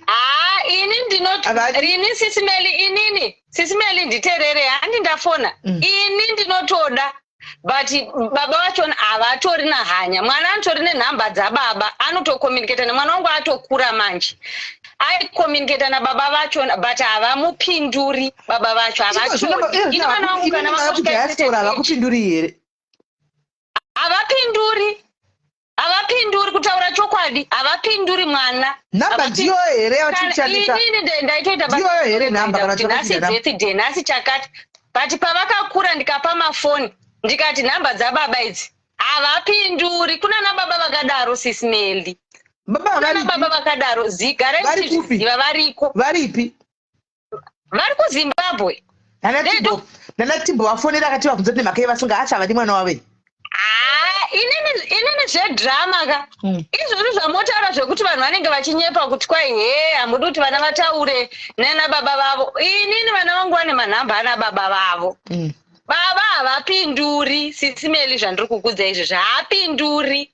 Kana one day kana kuti chiti akangotaura nemwana baba vako vakaramba kusekuru vako vakaramba kuti ndiroore mai vako vaindita murombo chichichi havapinduri havatodi kutaura nemwana saka zvekunyepa zvokuti vanhu we didn't reach out, it's a lie. Anotenga bhangu iyeye anorega kupindura mwana wake kuti ndiwe here unenge wafona anotozvipengerawo bhangu mwana wake ndiari kumufonera saka anoga kupindura mwana kuti ndiwe here wafona sisimeli inini ndichizvitaurira panapa ndinotorimainda munhu kuti nhasi bhedhe romwana wako fona anogona kutorega kana ukasamurimainda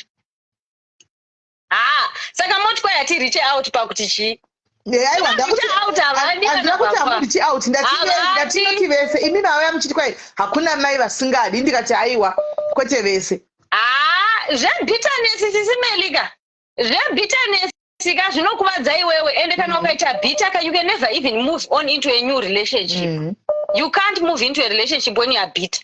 Saka inini I speak for myself and I'm not even bitter. And handitomborina basa nawo ndinototi fonerai vana baba venyu senge mwana wangu munondotomubvunza kuti vari sei baba vako andi kwai havandipinduri saka muno kuti mwana adi no iro ndo rinozibhanguza chairo iro ndozibhanguza chairo chairo iro nekuti haripinduri nokuti ini ndine nyaya dzandinodhila dzokuserukudze kutoti vana vabachanga kuti haadi kuti ndione mwana wangushu ndoti kwaiwewe haufa akandirwadzisa ndinadzo hobho ndisandachaiwa imi mati vese ndikati vese no kune vanhu vasingatoti inini sisimeli ndakatotanga ndichitoti mwana aone baba behind back revabereki vangu vasingatodi vakatotsamwa but bhangu iyeye hadhiliki naye havatodi haana interest havadi saka it's not everyone ende nyaya yechiredzwa iyi chiredzwa vana mai vanosungirira vana vachiti kana ndafa regai nditaure kunana mai kana ndafa unondiona it's bitterness. Don't be bitter with your children. Ndo zvinozosimudzira vana mhepo izvozvo. Hakuna munhu anonamata akaregerera anoda vana vake anosunga mwana kuti nekuti hauna kubvisa chiredzwa haubudiriri mupenyu kusunga vana iko kukesa vana yes cases sisimeli nechokwadi those are cases yes children masingle mothers those are cases sunungurai vana havana mhosva vana baba vondo vamakanetsana navana havanei nazvo ende kana makarambana normalize mazimbabwen kurambana kuti vanhu vanorambana ende lavhi inopera lavhi inopera learn to move on kana marambana guys kana warambwa ukaona vanhu vanenge vachichemera chiredzwa vachisunga dundundu vachiti chiredzwa those people are bitter. Trust me, ndapedza hangu sisimeli. Thank you very much Kola, thank you. Kola vevhesi takamirira. Kola vevhesi riya rekuti bhebhe rinoti tiite zvemadzinza first. Takamirirawo vhesi ya please. Hamungangowani malavhu kane malikes pacomment yenyu tisina kuverify V11. Tipewo V11 rekuti bhebhe rinoti tangai maita zvamadzinza first. Kola, nokuti ndaona mawana malikes pacomment yenyu. Mungowana malikes kunyeba. Kola, tipeiwo vhesi payakanyorwa kuti bhaibheri rakatanga maita zvamadzinza zvakanyorwa papi toda kudzidzawo. We want to learn wabi yangu. Abi, we want to learn wo. Ngatimbonzwa vangu. Hello Kola. Sisimeli makadini. Ndinaiti muri sei? Ndiripo. Sisimeli nyaya yezviredzwa yezviredzwa. Pamutare vanodai. Let's say hanzvadzi yenyu yaramba mukadzi. Then hanzvadzi yenyu yochengeterwa vana namai venyu. Vana ivavo kana kuti baba vacho hanzvadzi yenyu inofanirwa kubhadhara marizwa. Muri kuzvinzwa? Then mazuva ano hongu kwane zvamunoti nyaupe kuvanasikana. Idzodzi nyaya dzekusabvisa marizwa zvinokonzeresa kuti munozoona kuti mwanasikana haroorwe zvichikonzera zvimwe matambudziko mozofamba mozonzi mwana uyu akachengetwa nambuya vekwake vari kugununa hamuna kutenda hamuna kubhadhara marizwa saka zvinhu zvinokonzera futi kuvanakomana kwaakunzi kune nyaupe mazuva ano yes iriko nyaupe vana vari mumwa mitoriro zvimwe zvacho futi zviri kukonzerwa neizvozvizvo nekuti vakuru chaivo vakachengeta mwana, mbuya vakachengeta vana vazukuru vavo, handiti vakabata ndiro, zvinhu zvese hazviite zvakanaka. Vakangokubatira ndiro, pachimanyika vanoti kubata ndiro. Saka ndiro iyoyo ukaona mubereki akuibata zvinokukonzera kuti life yako isave right. Saka vanhu vanofanirwa kugadzirisa kuti izvoni pave nerelationship pakati pana mbuya nevazukuru. Hongu relation iriko mazuva ano. Kana mbuya vachiroya naikona nekuti vana mbuya vedu vemazuva ano maroi nega nega maziroi emakona. Saka ndofanirwa kumanikidza mwana kuti aende kunodliwa zheve nambuya anodzidziswa kuroya. Makavabata here mama? Kona hazvitombomiriri kuti tibate vanhu mukona. Kumirira kuti tibate vanhu kuti kwai kuroya. Kana pane vanhu vanotoganga, mirai ndikuudzei Kola, kana pane vanhu vari kukogangira vana venyu majika ndivana mbuya venyu atete. Alright. Asi chivanhu chinoda kuteedzerwa mufunge. Pane Kola ambotaura nenyaya yekuti pakufa kweCovid vanhu vaivigwa vasina munhu anoenda pamberi. I believe kuti kwakune macommunication nevanhu vanga vari kumba nevanhu variko. Kune zvinoitwa munotoudzwa kunzi torai muti wakati, ibvai nawo mumba muchitsvaira muchitaurira. Munhu iyeye bhokisi richizobuda, pane zvinotoitwa. Zvavisingangoitwe zvokuti munongoviga randomly. Pane chivanhu chinenge chichitoitwa through my instructions avanenge vachipiwa nevakuru, nekuti papasina munhu anokwanisa kuuya kuzoviga. Saka vaiudzwa kunzi itai zvakati, itai zvakati, taurirai zvakati zvakati zvakati, munhu otovigwa. Saka izvozvo zvandione kuti izvoni zvine problem. Vanochizotora ivhu voenda naro something voita chivanhu chavo ipapo hamwe handizozivi, but harisi dambudziko. Marezwa sisimere anobviswa, anotoda kubviswa. Kana kuti baba wako chaivo riri rombe, iwewe mwana kana waona kuti upenyu hwako huri kupitira, unobvisa marezwa on behalf of baba vako, zvinobvumirwa. Mazuva ano kana kuti zvafana mwekola ambotaura tizvoni mombe kana wabvisa mari haiite kunyepa. Vana mai vamwe vakakurira mutaundi havatorina nemusha.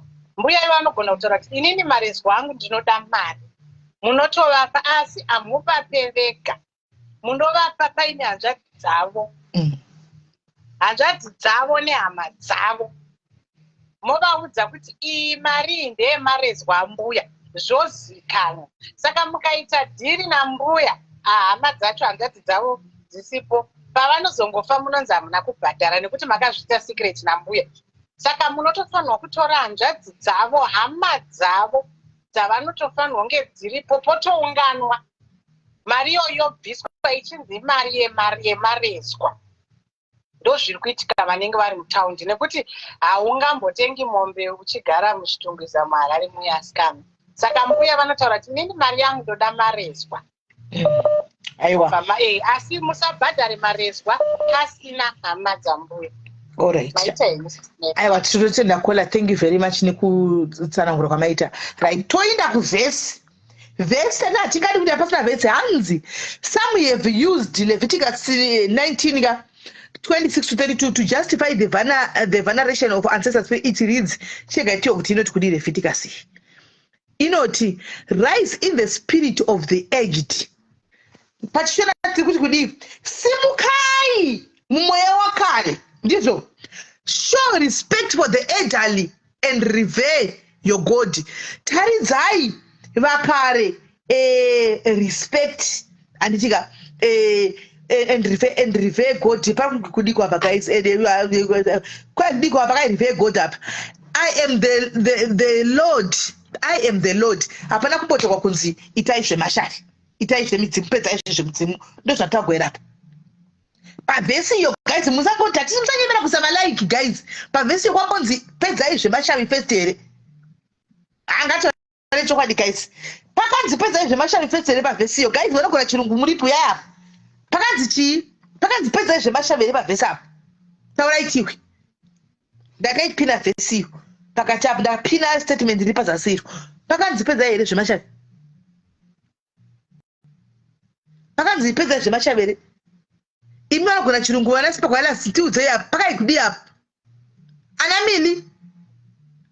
Pakanzi chi apa. kwai ndizvo chaizvo zvinoreva kuti takaivapedza kuisa zvemashavi kuti pedza zvemashavi iwe David pakambozipedza zvemashavi papi pakanzi do first with the ancestors whatever come back to me remember zvakanyogwa musaminda misinterpreta Bible you are misinterpreting the Bible don't misinterpret the Bible tsvagai Bible reshona guys echi chakadero uyai netora Bible reshona vhesi ro uyai naro vhura uye unyorapa uyai neBible reshona makuda kuti misinterpreta zvinhu zvemubhaibheri imi hallo kola hi sis Meli muri sei did it right apa vhesi yemuBible just a quick one nandichida kuti but I think the one that says give to Caesar what belongs to Caesar may apply because inotaura kuti ipai zvakesari kuna Kesari. In other words, these African parents of ours are taxing us, right?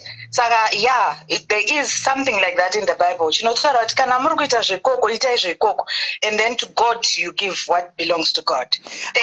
You listen Kola listen Kola vati Bible chero kuti tangai mapedza zvemashavi anditi zvemudzimizvi ndo zvatiri kuda izvo zvatorikwa mundima kutotwisanya makuda kutwistira statement makuda kuisa statement chibhaki shapo makuda kuisa kwaiki zvipsiza wati bhilosiza vakangati tangai mapedza zvemashavi mugozo chinoda zvavataura pavapa haino zvatiri kuda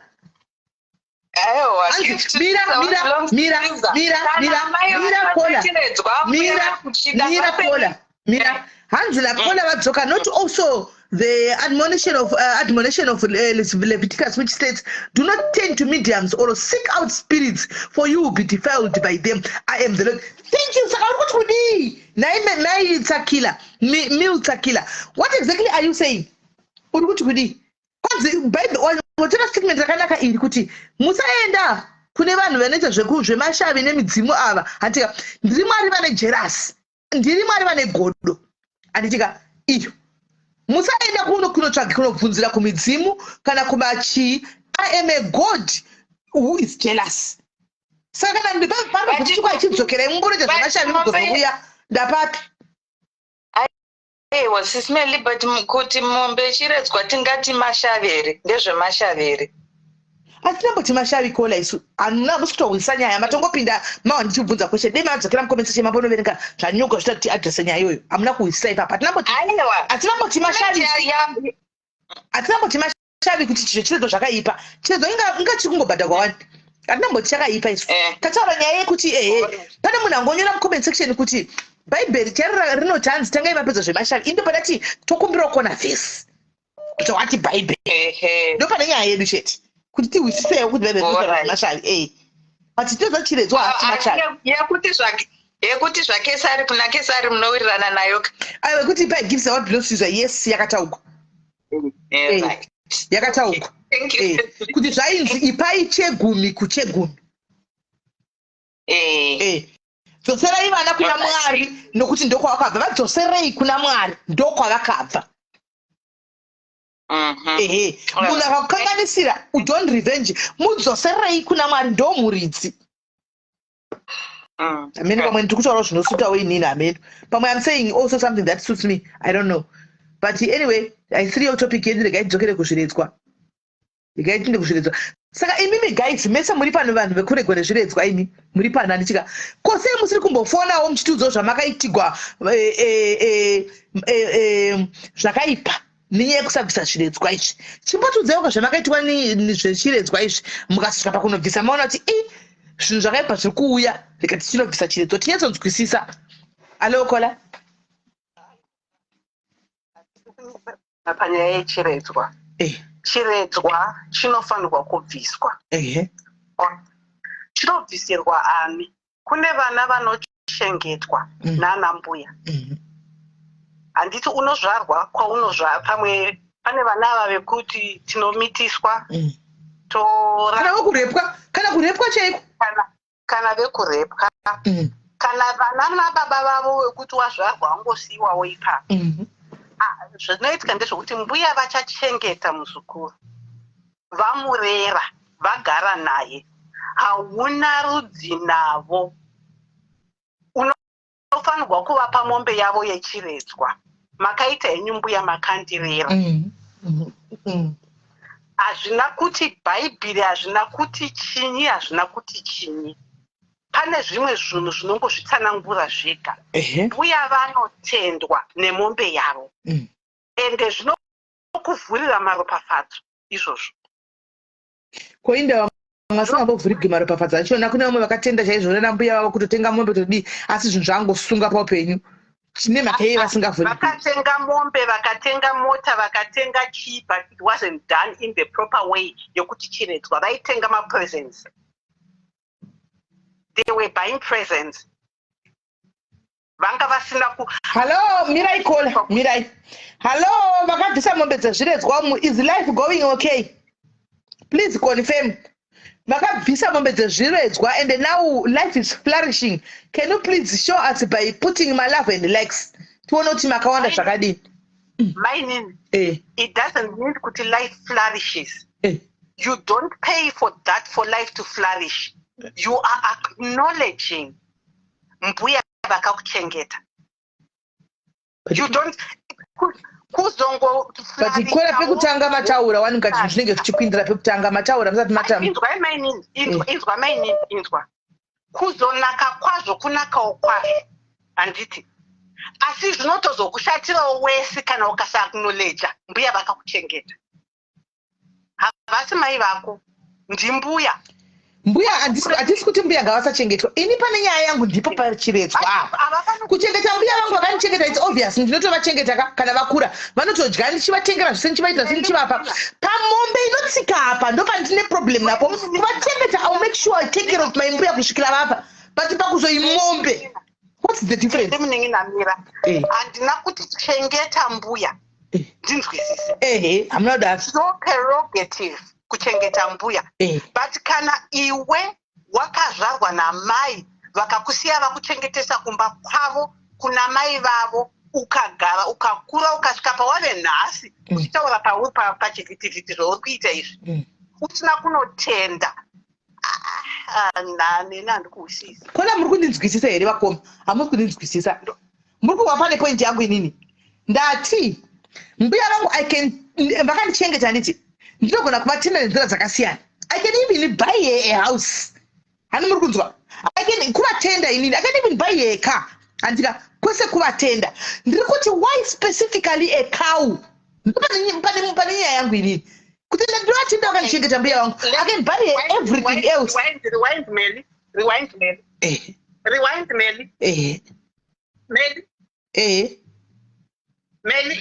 Rewind mningina wangu. Pane munhu wakambonda akanotengera mota akanosiya akati ndo mari yangu yerora akapedza. Pamari yerora? Pamari yerora hatisiva hangu handisa nambomu. Handiti itradition kuti kutanotsvagwa matsvakira ekuno mafukidza dumbu mawati handito zvinoitwa. Why do you do it? Nokuti ndokurora kwacho. Ndokurora kwacho ka. Same thing nambuya vechiredzwa. Ndokurerwa kwacho. You cannot buy a car. But onai pane difference ndepekuti izvozvi hobo yevanhu vakagara panapa. Vakagara nevarume mudzimba tove nevana 10 kana kurogwa hapana. Vakangogara. Hapana chekuitika. Kwambuya uku handika konzi ndavati tikuvaitira zvese ndavatengera zvese asi konzi kana usina kutenga mombe chete uchaita munyama. Ipapo ndo pandiri kuda kunyesoti ndione kuti shona iyi iri kumbonyatsa kufamba sei. Mbuya mai vamai vakoka.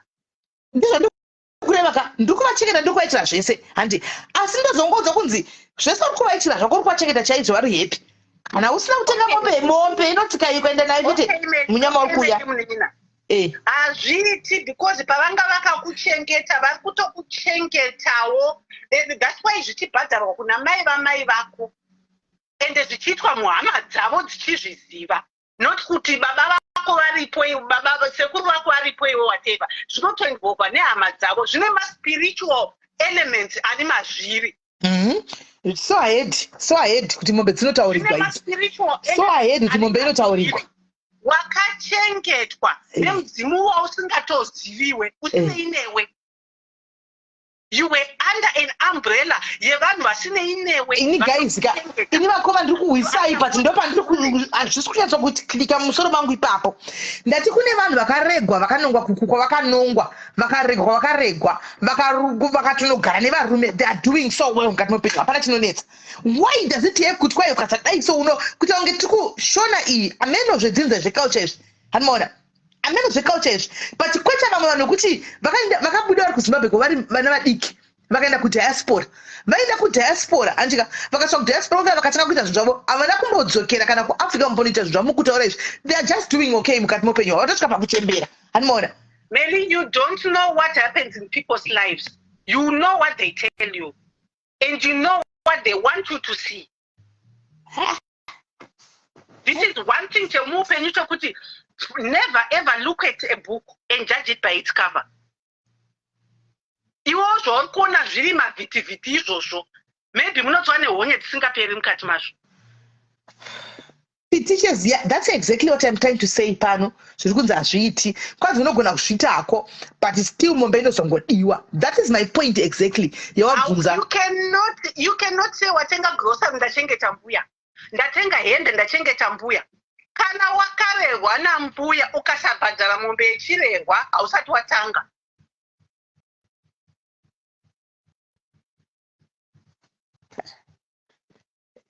Bedwe inangu neshona mushandiregerera guys. No, you listen. So this is the thing. As much we are all Christians, we believe in Christ. And vakauya kuzovhara zvinhu zvese and everything and it's fine. But at the end of the day, kune vanhu vanokuchengetaiwo muri muna Kristu imomo handiti. Saka kana iwo ukadecide kuti nokuti ndaakunamata handine ine zvakati, fine, good by you. It's okay.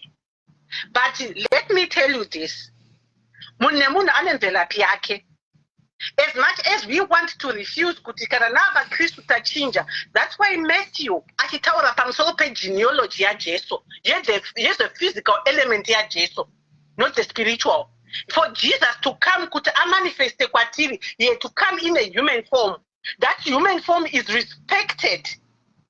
Muna Matthew. Kuti vatsaura kuti zvakadzorwa zvakadai zvikabva nekuna David zvikazobva nekuna Ningi zvikazobva nekuna why was that genealogy explained? Kana yanga isina basa kana mvelapi yedu kwatinobva kusina basa why did the Bible take all that long to explain it? Why did the Bible take long to explain that?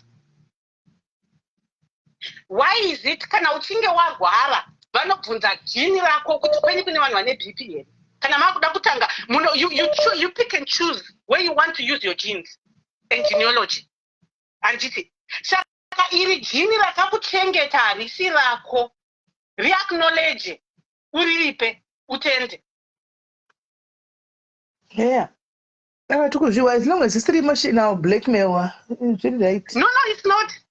Ufunge melika. Kana pane munhu angakudoti emotional blackmail munina wangu anonyeka. It's not emotional blackmail. Mombe yechiredzwa inoda kubhadharwa. Zvinonakira iwe, zvinonakira vana vako. Ukasaibhadhara zvichazoshatirawo nevana vako. Down the line, somewhere, ichabuda somewhere chete. Haina chaunobva, it's just mombe. Ichatengwa, yonorakidzwa hama dzavo kuti ndatenga mombe dzambuya iyi yechiredzwa. Pamwe mbuya vacho havasi munhu anenge ari Mukristu anoitora voitengesa. Pamwe vatoiurayi.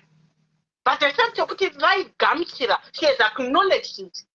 Kuti muzukuru wangu, dzinza ravo razvaacknowledge vana kuti vavo vana sekuru vavabvuma kumele auya akatishuwa mbuya vakaitawo vakandirera. Mombe yangu iyi yekuti mbuya vakandirera. Mbuya does what she wants with that cow. Vakaitengesa votora mota mari iyoyo vonotenga mota. It's entirely up to her. But you have done what you are supposed to do. Okay. No, we are learning, Kola. We are learning. Unokwadzisa vana vako mberuko vana vanozokanganisika mberi kwatinoenda uko. Nokuti ichamuka chete mombe iyoyo yechiredzwa. It will come up at one point or another. Inobuda.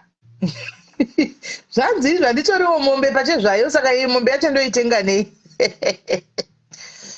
Mwari vanoziva. Iye ari kuti handitoriwo mombe whatever chake pachezayo. Kana moyo wake uchida chaiwo God makes a way. God makes a way. Mukati make muchinzwa kuti shuwa mbuya vangu vakandichengeta. I really need to do this. Anogara pasi otaura nambuya vake, mbuya zvakadai zvakadai, ndinoda kukupai mombe yenyu, asi zvinhu zvangu zvakandiomera. Vanonzwisisa. All right. Thank you very much, Kola. Sister Gaiti Gwam. All right. Bye-bye. Yeah, pakaipa. This show nothing.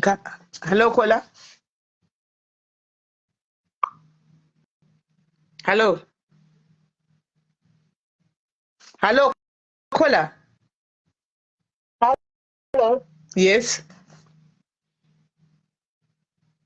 Sorry, Sis Melly. I think I should come off then. Yeah, okay. Sis Melly, Nancy Caroline. Contribution yangu yakamira so. I think we overthink zvimwe zvinhu. Chivanhu chedu makare kare acho chaiwo chaiwo. Chakanga chiri in place to give us structure. A sense of identity and belonging. Zvinhu zvaiitwa zvakagadzirirwa kuti kune vanhu paupenyu vakaita seni nemi vekuti imimi munogona kundiitira chinhu chakanaka asi ndotadza kukutenda iwo. Saka chivanhu chedu chakanga chiri in place kuita kuti vanhu ivavo vachida vasingade vaacknowledgewo zvakaitirwa naSismeli. Nekuti kune vanhu vasingagoni kutenda. Aitawo chakanaka kana aitira vanhu vakawanda stereke vasingagoni kutenda atendwewo nekuti vaitoziva kuti kune vanhu vasingagoni kutenda. Kana tisina whether tiri kuvarungu whether tiri kunesu chatinoti chivanhu chacho pakashayikwa structure in any given setup whether mufamily whether mucommunity whether munyika mukashayiwa structure hazvirane zvakanaka. Saka kune vanhu vachatorasika nekuti hakuna structure. Ndosaka muchiona tina anonzi ma-dysfunctional families. Nekuti family iyo haina structure. Zvichabuda mustructure imomo zvaakureva izvo kuti muchabuda vana vamwe vasingaroorwi. Nekuti havanombokura vadzidzisawo kuzvibata kana kusarudzawo mukomana anenge ari nani. Saka muchiona kuine mama families ekuti havanombobvira vakateedza aidha chivanhu kana chikristu chacho. They just live their lives with a structure in place. Zvinhu zvavo zvitoendeka. Saka let's not mistake certain things. Ndosaka muchiona mamwe ma-communities aya akunzi these are advanced communities. Vakatotangawo vaine ma-traditions in place aiteedzwa. Asi zvavaizoita manje ndezvokuti vachifamba nenguva vaitanga kuona kuti no tradition iyi kai haisisiri compatible with the way of life yatakurarama.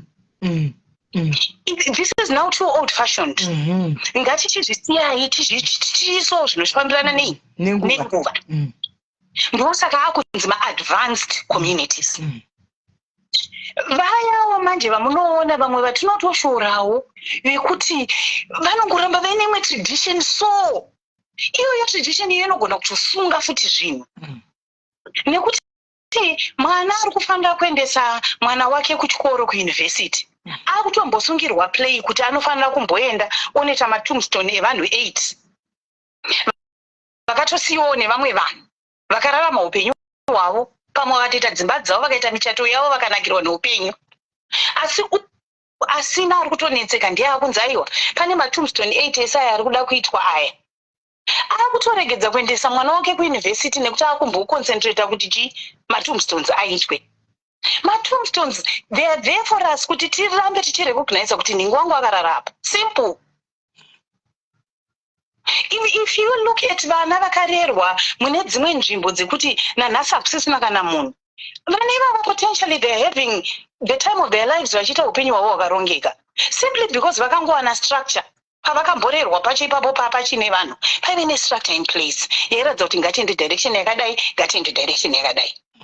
Saka kazhinji kacho ndamboisa mumacomments an example yekuti rimwe gore ndakaenda kumba chida unoita tombstone amai vangu ndikanzi aiwa unofanira kutanga wadai waenda uko nauko apa ndakapreswa netime. Fortunately sekuru vangu is a very understanding sekuru. Vakangonditi mwana wangu chakanaka achishorwe enda unoita zvaunofanira kuita. but pandakazoenda paguva iroro ndakaona maruva andakasiya inini 4 years before akaoma kuti papata guva risaoneke nedust because takanga tasiya tangoisa chislabhu kudai kuratidza kuti hapana kana hama kana yekwamai yakamberi yasvika paguva iro. Inini kudai ndakangoenda kumba ndakangosweta tombstone rangu ndakabuda hapana imbozviziva for 10 years kuti ndakaisa tombstone iroro. For sure. So ngatidzidzei kuve nemaminds anoprogressa as we go through life and make those adjustments. Kurespectana kwakanaka chaizvo, kutenda zvawaitirwa nevakuitirawo kwakanaka chaizvo. Matraditions edu even kuroorana sitimeli kuri kuitika mazuva ano kwekuti vanhu vakuchaja nama 20,000 pakuroora. It wasn't like that. 50 years ago vanhu 5 cents votogara vose votochinjana pitikoti musikana topa pitikoti murume vototora penti yake topa mukadzi vakuti nanogara. Exactly. Iyoyo structure iyoyo yave in place kuti one murume ari kukuroora aonekwe kunzi zveshuwa ari kurespectawo family yako nekuapiyawo pamberi patete pamberi pemadzikuru apindewo mumusha aratidza chido chake chekuti tinoda kuumba ukama. Then as time went on vanhu takatanga kuona kuti unogona kutongopfuma kahwani ukatotenga GD6 nemari yemwana yekuroorwa. Amen. Vakutoplana ipapo. And then takutoplana ipapo. Ati murikona. I've seen vanhu vakamira against certain greedy people vakataura kuti no, we are not going to do that. Inini kana musingade isusu takutongoenda amai baba kana ani vachida kutipfukira tinozongozvionawo pavaita sei pavapfuka votoita head vote hapana chatakambona chiitika kuvanhu ivavo because vanhu ava vanenge vachida kusungira vanhu play ava vanenge vakonzeresa kuti respect yavari kufanira kupiwa ichienda out the window nekusanzwisisa. This is why muchiona kuti upenyu hunoramba uchingotenderera vanhu vachingotendera panzvimbo imwe chete nekuomeserana. Ndinogona kutokuplanira kuti uyu meli uyu ndoda kunyatsomeka sure kuti andinamata ende ndinokusungira zvinhu ndichingokudza kuti meli wotombodzokera kuSouth Africa wotedza channel chaiyo wotanga wafonera mukoma maichido vozofonera nhingi wozodzoka nekuti iwe wangouya ukangondisvika handisvikwe like that. Munhu haasi kufactor in kuti imari madays ekubasa awatora chii zvinhu zvakangowanda magariro achiri kuita mazuva ano asi munhu anokudza kuti dzokera ugodzoka. Saka contribution yangu yanaida kungoita yekuti mastructures they were there kuti tive nemacommunities anofunctiona properly. And those structures are good kana achishandiswa zvakanaka, but they become bad when people have bad intentions. Zvemablessings chaizvo ka mablessings anotongobva kuna Mwari. Amai vane utsinye chaivo vakashibvira mwana ka hazvimboreva kuti zvavari kushishidzira zvinoitika muupenyu hwemwana iyi. Mwana iyi anogona kutobudirira nekuti the ultimate blessing comes from God. Asi Mwari muumwari hwake just instructs kuti tinofanira kurespecta vabereki vedu. Asi ozoti futi in the same Bible imi vabereki musatsamwisa vana venyu. Because Mwari aitozviziva kuti vamwe vabereki vanogona kutsamwisa futi vana vavo. So if you look at it, it's very balanced. Whether it's biblical kana kuti munhu uri kuteedza chatinoti chimanhu chacho, it's very balanced. Kwese the purpose is the same. Ndo zvanaida ungocontributor. Thank you so much. Right, thank you very much Kola. Thank you very much Kola. Thank you. Manzi na Kola vanhu vakuda kuita vachita kudiveta, so kuda kuita kaugiridi mukati. Kudhara zvinhu izvi zvaiitwa but nenzira isina kunyanya kuoma kudai, zvaiitwa in a modern way.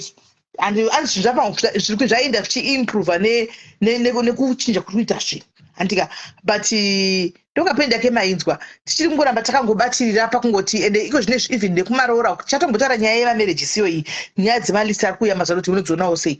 Hakusi kuda kupfumira pamunhu here, kuda kutopedza nhamo dzemumusha menyu nenyaya yekuti rora tichadzoka naye timu yatsokuinzwa handika timbotaura right saka guys pano mwachoda kutaura nyaya dzechiridzwa but tadzidza truly speaking tadzidza hedu tachida hedu kunyatsonzwisisa tichita pose tichida kunzwisisa hanimona but samwe somehow tadzidza kuti kwaichiredzwa ichi chinokanganisira zvakawanda chinopiwa munhu kwakachengetwa kuya kwana mbuya vana mai vamai kana sekuru kwamasaidhiri kwamai ndokwachinobhadharwa kwababa hanzi kudzinza rako hanimona sa uku chinotoenda hanzi it's a way of saying thank you saka ini panazoita hangu nharo ndipo pekuti kana iri a way yekuti thank you why is it supposed to be only a cow why can I not buy even a car for her zvikanzi tradition is tradition nokuti kwakagara kuchingotanga kunzi kunongoenda mombe saka kunzi wangoenda mombe ndikati kana iri a way of thank you I can buy her anything chandinoda because it's just a way of saying thank you handika so but anyway it is what it is we are learning hello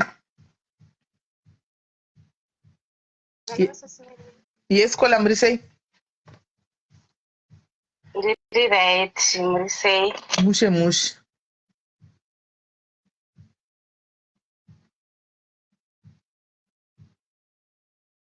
takamirira kuona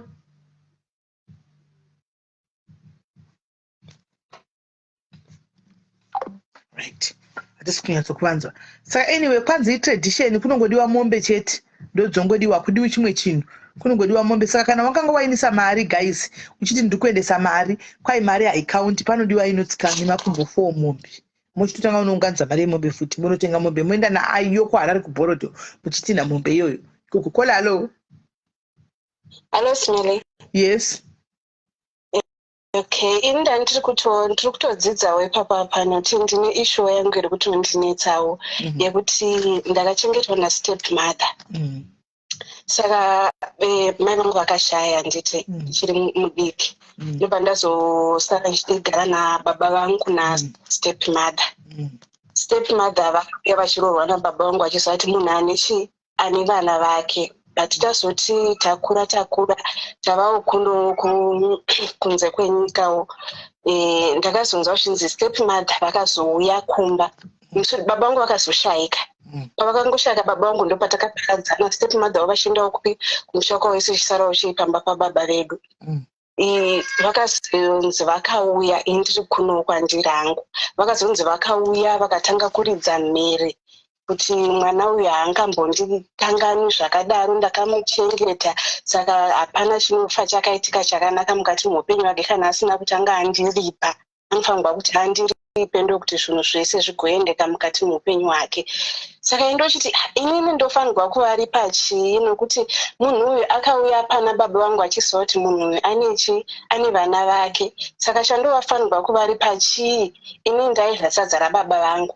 ndandisingadyi ravo ini asi raibikwa raivozve vaida kugezesa vachikuchengeta handinambobvira ndakagezeswa handina kugara navo ndava kugezeswa ndaitozvigezesa ini chero kuwacha vangu vasingati ere vaitoti iutrita futi saka handiziviwo ipapapo kuti inono nditoriwo nebhitanesi navo handizivi kuti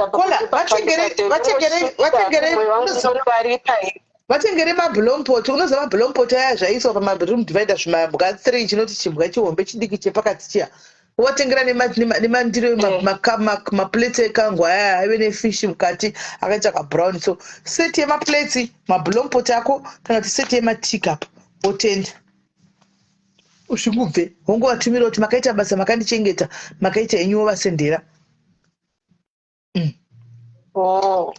vatende what do you have to lose ingotenga zvaunokwanisa kutenga iwe kola uvape izvozvo kana kuzodzana nekubeta pamusoro wotumira vape usiyane nazvo vanogozouya vachiridza mhere zvamboyanyo kuita sei vape kana 200 pula inokwana vape kana 150 zvaunotenga zvinotokwana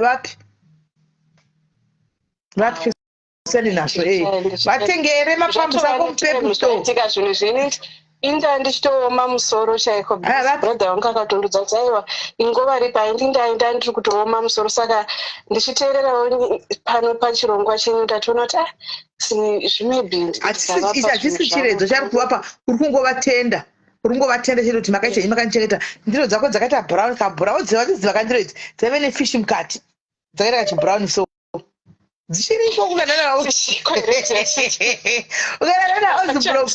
dziripo dziri dzakadaro so nezvimablombo chaiti chimbwa chakakura kudai kwete chimbwa chimwe chiri pakati kudai kwete chimwe chimbwa chidiki chakati 3 wosinyezera mubepa rako woti nechikajira kako wovasendera kuti makaita henyu mama vakatichengeta aiwa zvinotendwa takaenda wovasendera kusiyana nazvo kutenda kachisichiredzwa pandoenda kumbapa kuti ndingogadzirisa alright kola iripo thanks all the best right ngatifonere sisi vangu vabvira kufona tinzwe kuti vakuti guys ungatosora chitonetswa nemunhu hello vakuti guys ungatosora chitonetswa hello kola ndio good advice chaiyo ndio good advice chaiyo dzimai mwefonere kumasituri hatichakunzwi hello ndio inonzi good advice chaiyo yawamupa haudi because mainini vakurakidza kuti vane mweya wegodo kumwana wavo zvechiredzwa havana chiredzwa chavanoti vakarera mwana because mwana anga akafa mababa vake but sekutaura kwawaita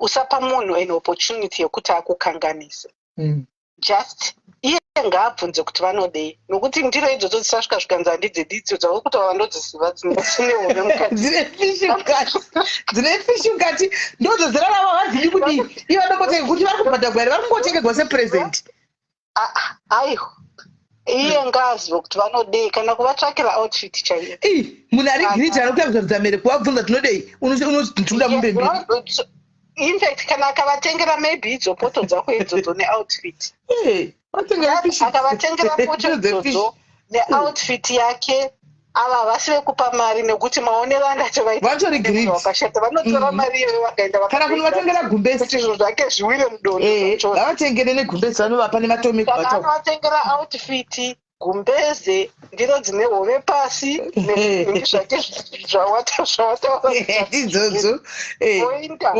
unotenda kuti thank you mai for kundichengeta but hachisi chiredzwa she cannot claim chiredzwa but munhu ari kungotsvaga an opportunity yekukuvadza mwana which is not nice chete ngavatengera indise hayo ngavape kuti anobvei chekurusa hana chaanombobva ngavape vakamueketaizvonombeta mariko zvovareva kuti hazvitombosviki kana 150 pula hazvitombosviki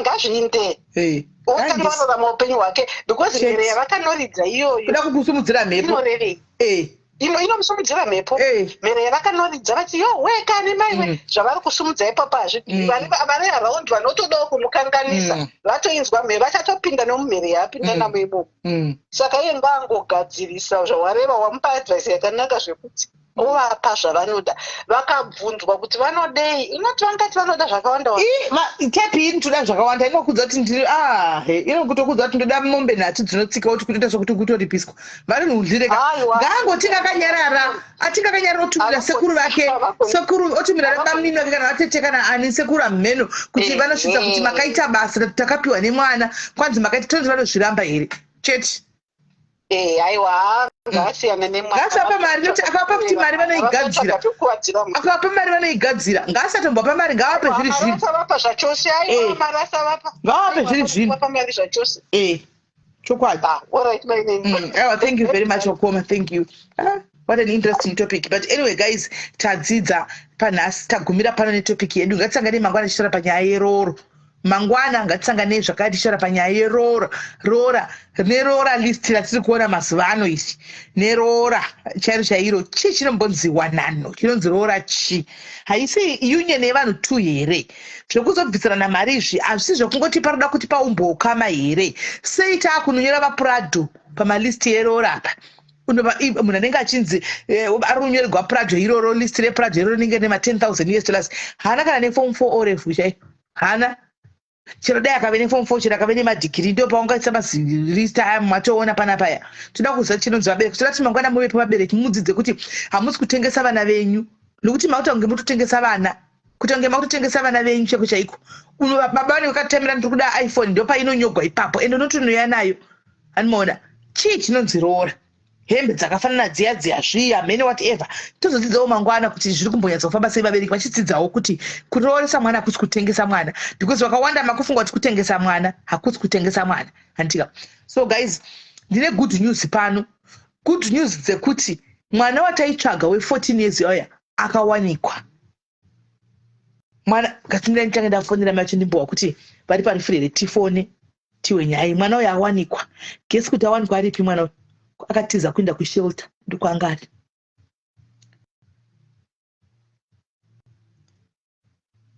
Riri muziso wako ngona changanaka ari muziso wako kuti unoda undirisa chiremerera tineza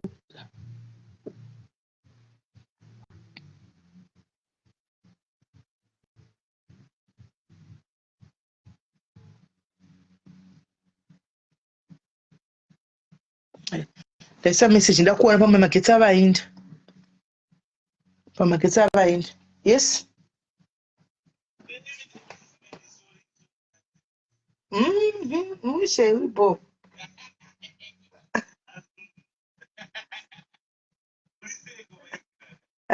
People, we say we.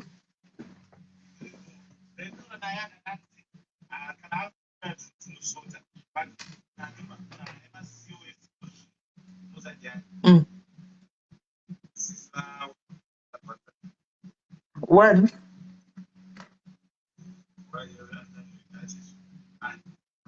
Since like one's one.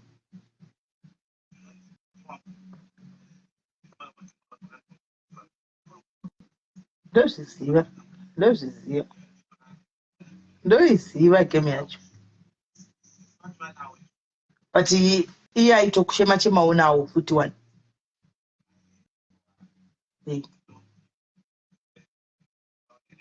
But into kukudza kuti aichema nawo handidi kukudza. But mira ndikufonera manje. Mira ndikufonera manje. Ndikufonera manje. Mai havasi kupindura guys. Yapinda. Return.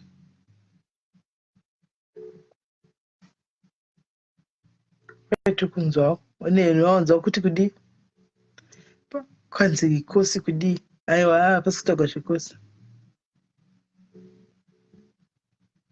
kwadzipo zvedu chinza ani nechikutsvagira here makosi acho mosvora futi nechikutsvagira ika handime muchindinetsa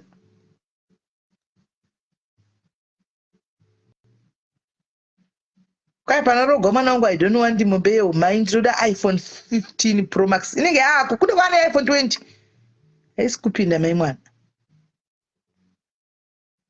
reisegeva kuzoti ndichadzodzoka naye mwana wemunhu yakafa mwana wamai vaya vekusiya mwana ku Cape Town vaya mwana wekusiya mwana ku Cape Town vaya mai vaya mwana uya awanikwa ari ku home kwanzi father diary havasi father diaries awanikwa ari ku home. Mwana akanga atiza kaenda kuhome. Pane nyaya guys, pane nyaya.